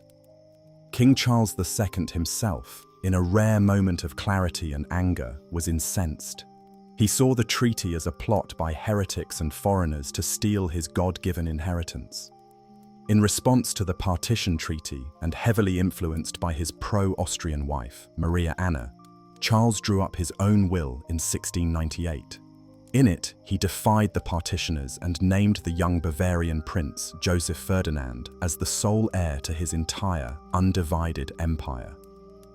It seemed, for a brief moment, that a peaceful resolution had been found, one that respected Spanish integrity while satisfying the balance of power. Then, in February 1699, fate intervened with a stroke of cruel irony. The 6-year-old Joseph Ferdinand, the compromise candidate upon whom all hopes for peace rested, suddenly died of smallpox in Brussels. The carefully constructed solution collapsed overnight. The Spanish succession was once again wide open, the crisis more acute than ever before. The vultures, momentarily scattered, immediately resumed their circling. The diplomats of France and the maritime powers scrambled to pick up the pieces, negotiating a second partition treaty in 1700. This new plan was even more audacious. With the Bavarian option gone, the treaty proposed a direct division between the two main rivals. The Austrian candidate, the Archduke Charles, would receive Spain, the Netherlands, and the colonies. The French candidate, the Dauphin, would be compensated with all of Spain's Italian territories. Louis XIV reluctantly agreed to this plan, seeing it as the only way to avoid a costly war he might not win. But again, the treaty was negotiated in secret, completely ignoring the Spanish government. And again, when news of it reached Madrid, it provoked a firestorm of indignation. The idea of ceding the historically vital Italian possessions to France was anathema to the Spanish establishment. The court of Madrid in these final 2 years of Charles's life was a scene of almost unbelievable intrigue, a Gothic psychodrama played out in the shadowed corridors of the Alcazar.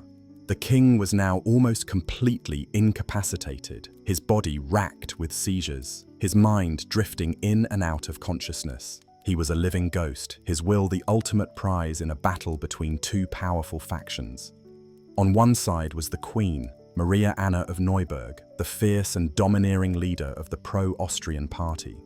She used her control over the king's household to surround him with pro-Austrian advisors and confessors. She relentlessly pressured her dying husband to sign a will naming her nephew, the Archduke Charles, as his sole heir. She was supported by the emperor's ambassador, Count von Harrach, who bribed, cajoled, and threatened Spanish nobles to support the Austrian cause. On the other side was the newly ascendant pro-French faction, led by the wily and powerful Cardinal Portocarrero, the Archbishop of Toledo and the most powerful churchman in the kingdom. Portocarrero was a Spanish patriot who had come to a chilling conclusion. The once great Spanish monarchy was now so weak that it could no longer stand on its own. The only way to preserve the integrity of the empire and prevent its dismemberment by the foreign powers was to deliver it, whole and intact, into the hands of a power strong enough to defend it. That power was France. Portocarrero believed that only the military might of Louis XIV could hold the Spanish inheritance together against the designs of the English and the Dutch. He became the leader of a powerful conspiracy to persuade Charles to name a French Bourbon as his successor. He was aided by the brilliant and cunning French ambassador, the Marquis d'Harcourt, who skillfully played on the Spanish court's fear of partition and hatred of the Queen's German Camarilla. The final battle was fought over the soul of the dying king.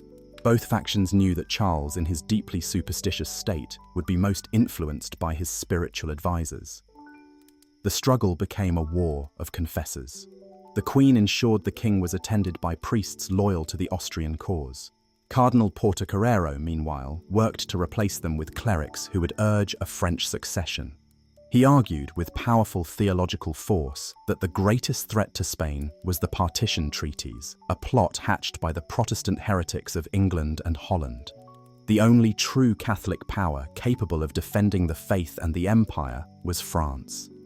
He convinced Charles that leaving his throne to a French prince was not an act of betrayal, but an act of piety, a sacred duty to preserve the unity of his Catholic monarchy. In the summer of 1700, Charles II was clearly on his deathbed. He was suffering from massive edema, his body grotesquely swollen, his breathing labored.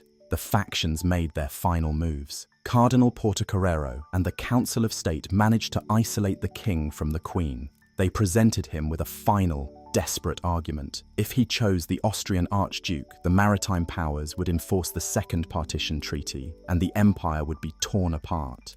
If he chose the French Duke, Louis XIV would renounce the Partition Treaty and use his armies to defend the entirety of Spain's possessions. His choice was between the dismemberment of his sacred inheritance and its preservation under the protection of a new, powerful dynasty. In October 1700, in one of his last lucid moments, the dying king made his decision. A new will was drawn up. With a trembling hand, supported by Cardinal Portocarrero, Charles II affixed his royal signature to the document. The contents were kept a deathly secret. The queen, sensing she had been outmaneuvered, desperately tried to get into her husband's chambers to force him to change the will, but Portocarrero's guards barred her way. The palace was in a state of lockdown, the whole of Europe holding its breath. On November 1st, 1700, All Saints' Day, King Charles II of Spain, the last of the Spanish Habsburgs, finally died. He was 38 years old, but his autopsy report described the body of a very old man. It noted with clinical horror that his heart was the size of a peppercorn, his lungs were corroded, his intestines were gangrenous, he had a single, blackened testicle, and his head was full of water. He was, from beginning to end, a biological catastrophe. Immediately upon his death, the Council of State convened.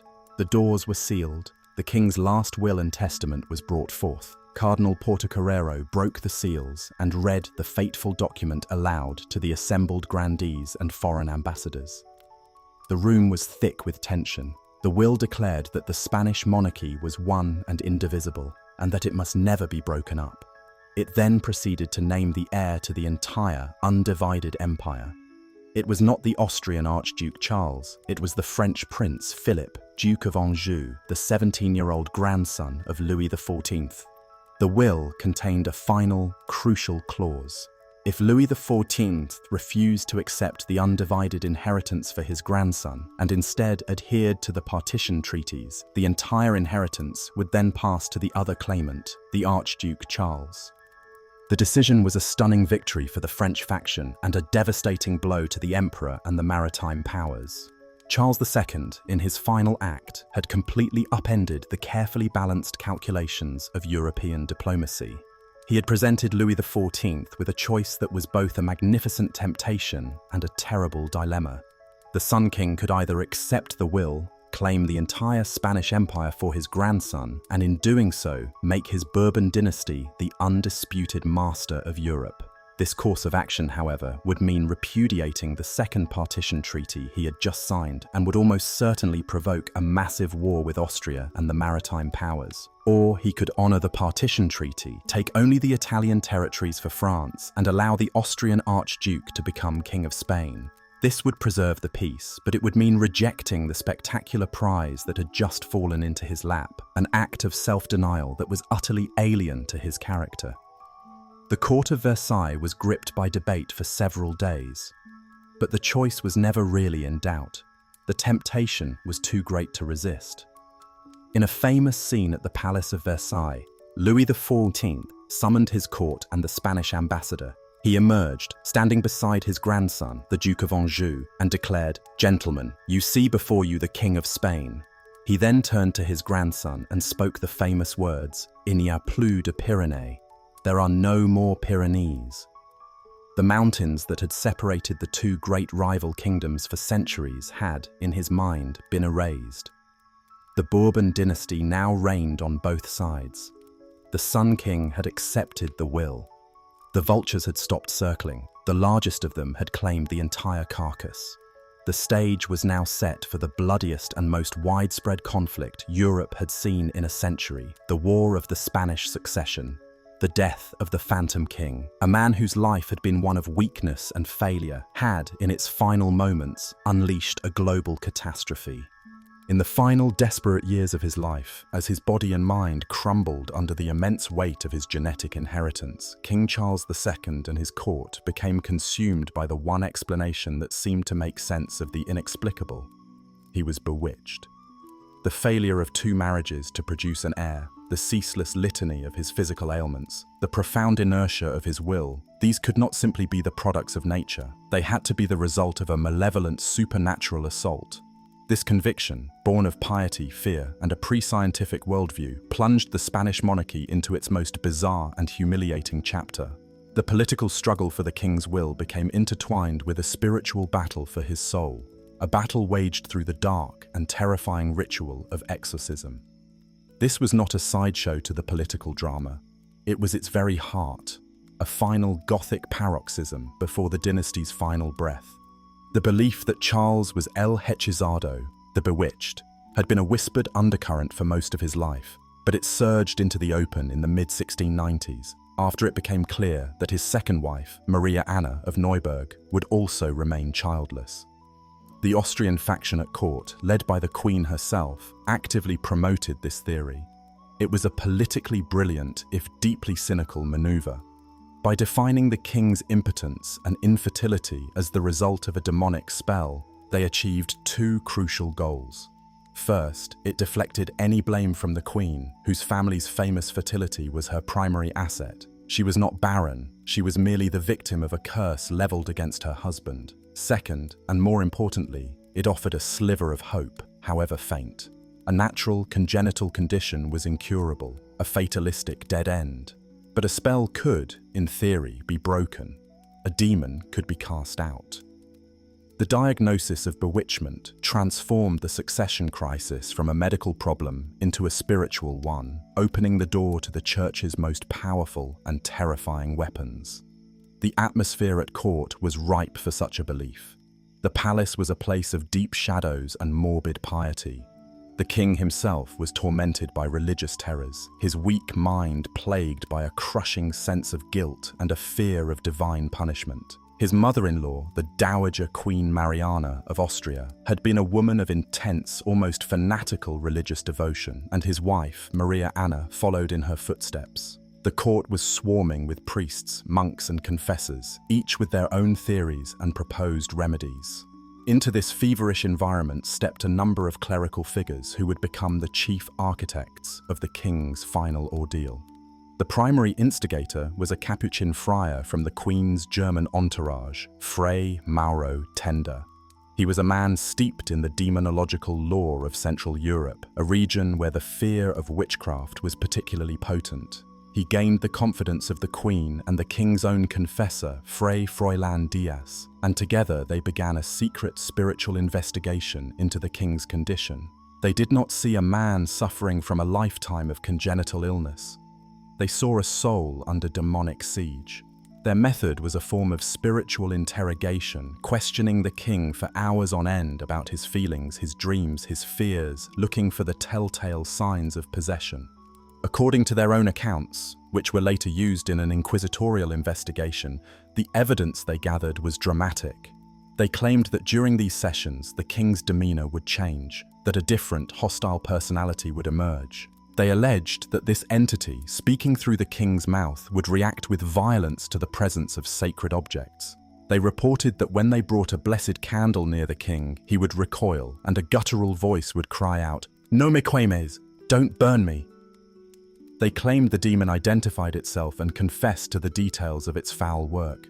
It had entered the king's body years ago through a cursed potion, perhaps a cup of chocolate, given to him when he was 14. The purpose of the spell, the demon allegedly admitted, was twofold: to impede his generation and ultimately to kill him. This confession confirmed everything the exorcists wanted to believe. The king was not just sick, he was possessed. The cause of his sterility was not a physical defect, but a demonic hex. With this proof in hand, they proceeded to the remedy, a formal exorcism. The exorcism of a reigning monarch was an event of almost unimaginable gravity, a secret ritual conducted in the deepest recesses of the palace, away from the prying eyes of the court. The process was a terrifying ordeal for a man as physically and mentally fragile as Charles. The exorcism rites of the Catholic Church were designed to be a form of spiritual combat, a direct confrontation with the demonic. The ritual involved a series of prayers, commands, and sacred gestures. The exorcist, acting with the authority of the Church, would command the demon by name to reveal itself and to depart from the victim's body. Charles, already in a state of profound psychological distress, was subjected to these terrifying rituals repeatedly. He would be sprinkled with holy water, touched with relics, and made to ingest blessed substances. The priests would chant the long, powerful Latin formulas of the Roman ritual, their voices echoing in the darkened chamber. Exi ergo, immunda spiritus, transi, diabole. Depart therefore, unclean spirit, be gone, devil. The psychological pressure on the king must have been immense. He was a man who profoundly believed in the reality of demons and hellfire. He was being told by the highest spiritual authorities he knew that his own body was the battleground for a war between God and Satan. Any sign of distress from the king, a cry of pain, a convulsion, a moment of verbal incoherence, was not interpreted as a symptom of his many illnesses, but as a manifestation of the cornered demon fighting back. His sickness became the proof of his possession. The exorcists, Fray Diaz and Fray Mauro, reported that they had identified a veritable legion of demons residing within the king's body, sent by sorcerers in league with enemies of the Spanish crown. They claimed to have forced the demons to reveal the location of the physical spell, which they said was hidden in a wall of the palace and needed to be found and destroyed for the king to be truly free. The entire affair took on the paranoid logic of a witch hunt, with the priests searching for the human conspirators who had cast the spell. This secret war for the king's soul could not remain secret for long. The court was too full of spies, too riven by factionalism. The pro-French party, led by Cardinal Portocarrero, saw the exorcisms as a dangerous power play by the Queen and her Austrian allies. They argued that the German and Spanish friars were not curing the king, but torturing him, manipulating his weak mind for their own political ends. If the Queen could cure the king, her influence over him would be absolute, guaranteeing an Austrian succession. Portocarrero and his allies launched a counterattack using the most powerful weapon available in Spain, the Inquisition. They accused the exorcists themselves of heresy. They argued that the friars were engaging in a dangerous and illicit form of divination, attempting to use demons to discover secrets, a practice strictly forbidden by the Church. They claimed the exorcists' methods were suspect and that they were exceeding their authority. The Grand Inquisitor, Cardinal Rocaberti, who had initially been sympathetic to the exorcisms, now found himself caught in a political firestorm. The Spanish Inquisition, the very body designed to police the boundaries of faith, was now being called upon to investigate the spiritual state of the king himself and the orthodoxy of those trying to save him. The resulting scandal was immense. The Inquisition launched a formal investigation into Fray Diaz, Fray Mauro, and their circle. The proceedings became a proxy war for the Spanish succession. The testimony gathered was a bizarre collection of demonological theory, court gossip, and political accusation. The exorcists defended their actions, providing detailed accounts of their conversations with the demons they claimed to have identified. Their opponents presented them as charlatans and heretics who were psychologically abusing the sick king. The affair became known as the Great Bewitchment, El Gran Hechizo, and it captivated the morbid attention of courts across Europe. The image of the King of Spain, the most Catholic monarch, being subjected to exorcisms was a source of profound humiliation for the Spanish nation and a source of glee and mockery for its Protestant rivals. It was the ultimate symbol of the kingdom's descent into irrationality and decay. For Charles, the entire episode was a living nightmare. He was a man in constant physical pain and mental anguish, and instead of receiving comfort or medical care, he was being told that his body was a vessel for the damned. The exorcisms did not cure him, they shattered what was left of his sanity. He was plunged into a state of near-permanent terror, convinced that he was personally damned. He became obsessed with his own death and the fate of his soul. His depressions deepened, and his brief moments of lucidity became rarer. The Inquisition, after a lengthy and politically charged investigation, ultimately sided with Cardinal Portocarrero. Fray Froilan Diaz was arrested and charged with heresy and other offences. He was eventually acquitted, but his career was ruined and he was exiled from the court. The German friar, Fray Mauro, fled Spain to avoid a similar fate. The exorcisms were officially discredited and halted.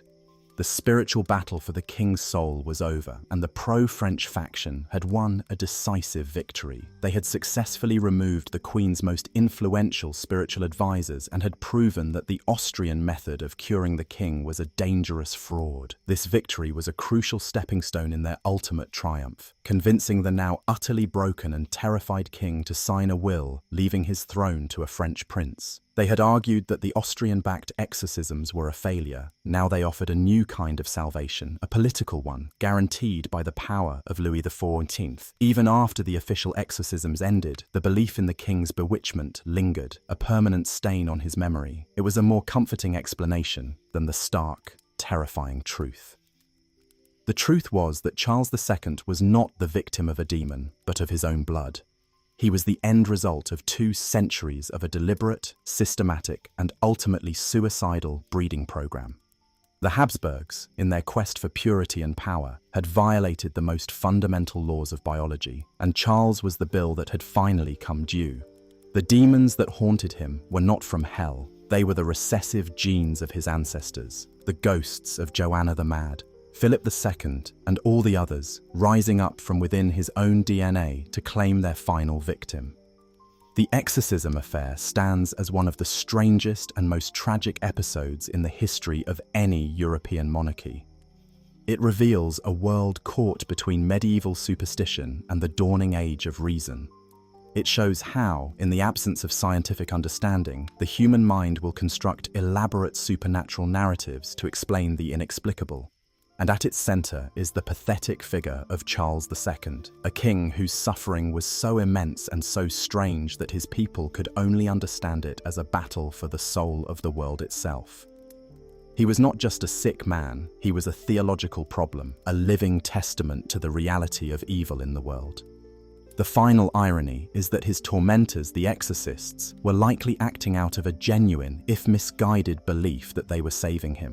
They were trying to cure a genetic catastrophe with prayers and holy water, a futile and tragic gesture that only served to deepen the suffering of the bewitched king. The ritual failed, the demons remained, and the dynasty, having exhausted all its spiritual and biological resources, finally collapsed into dust.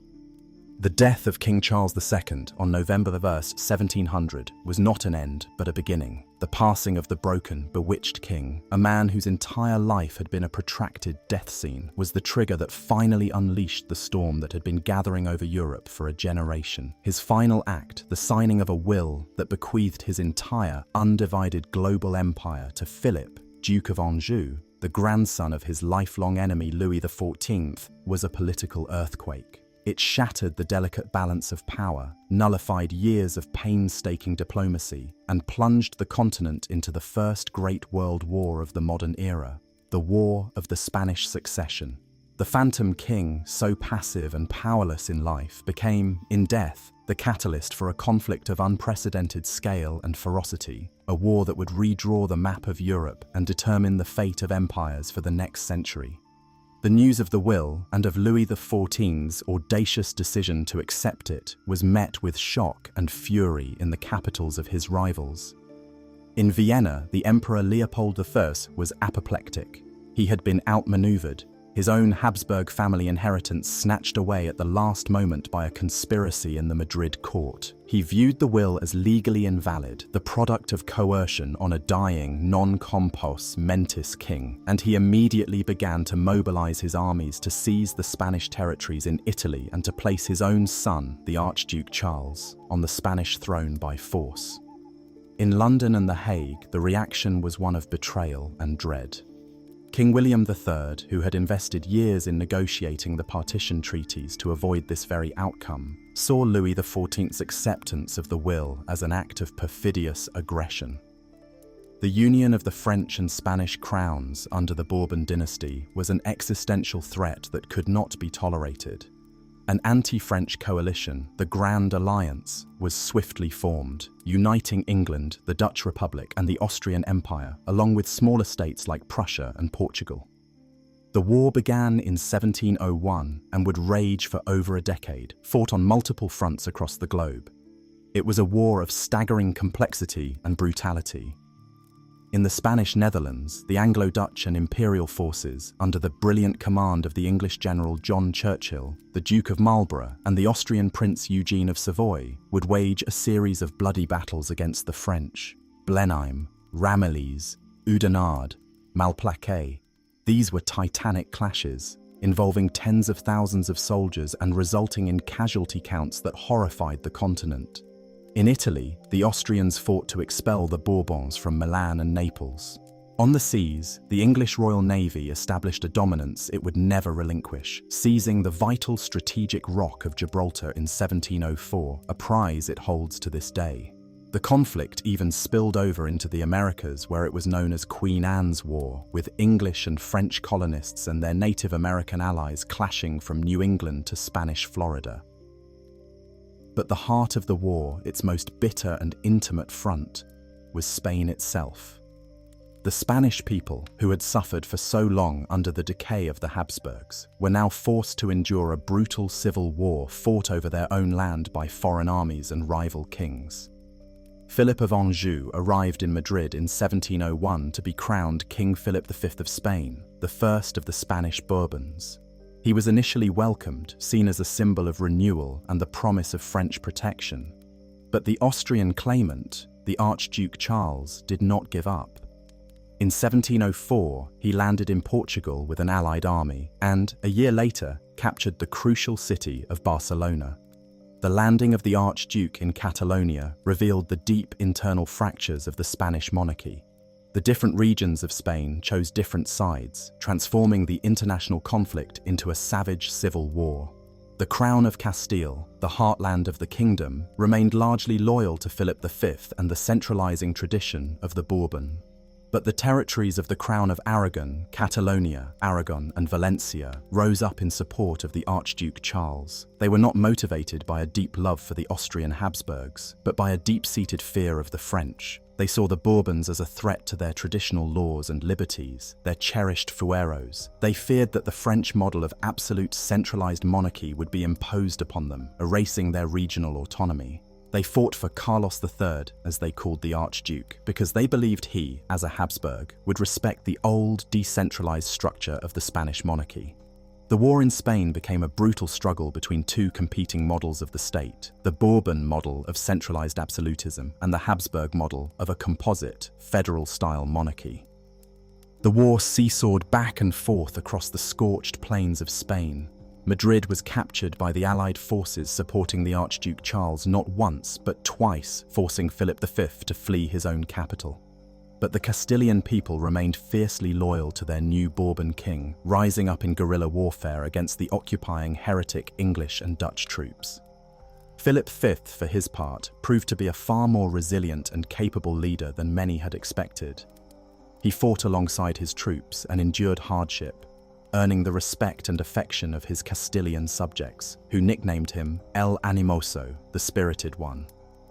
Ultimately, the French and Spanish forces, under the command of the Duke of Berwick, the illegitimate son of the deposed English King James II, won the decisive Battle of Almansa in 1707, securing Valencia and Aragon for Philip V.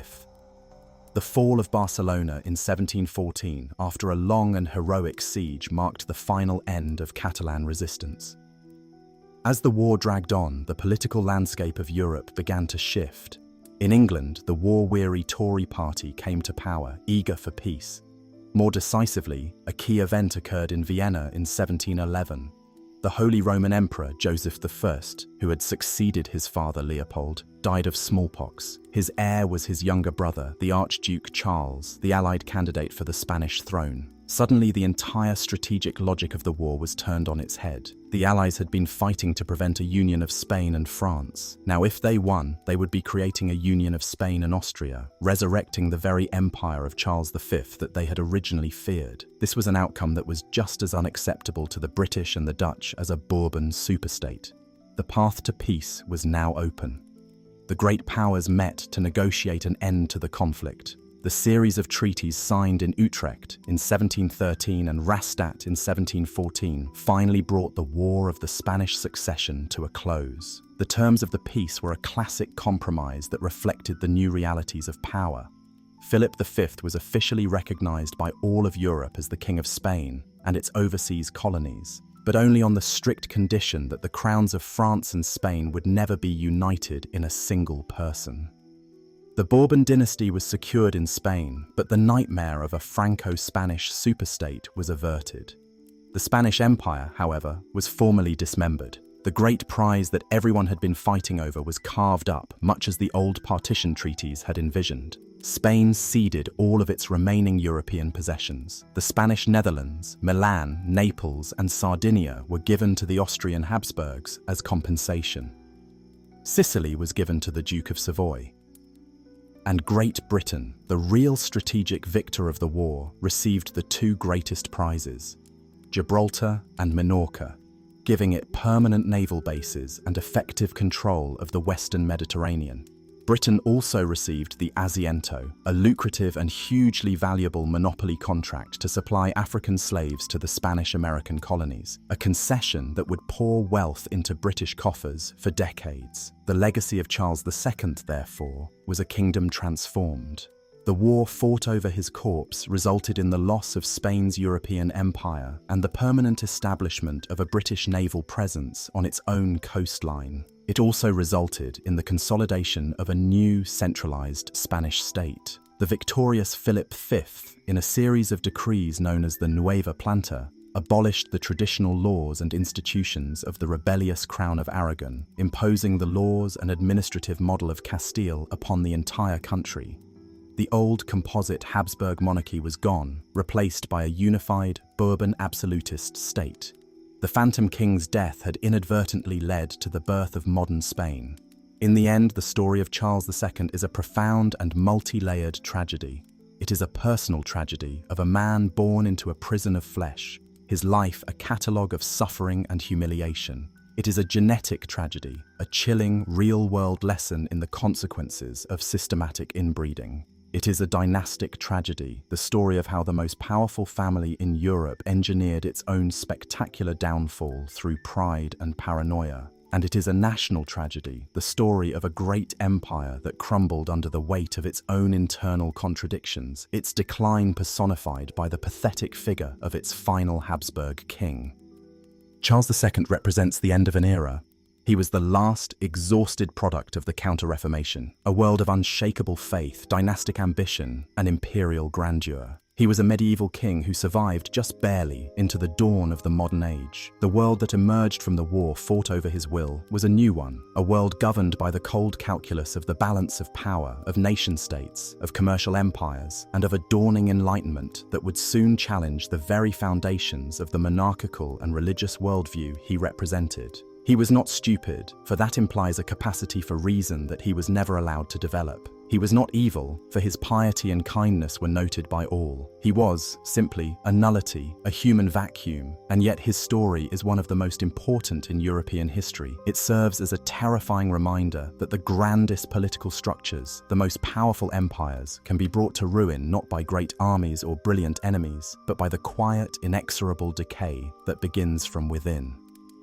It is a story of how the obsessive quest to preserve a bloodline can end up destroying it, and how the fate of millions can turn on the flickering, diseased life of a single, unfortunate man. He was El Hechizado, the bewitched king, a man haunted by the ghosts of his own family, a king whose tragic life and even more tragic death closed a chapter of history and set the world on fire.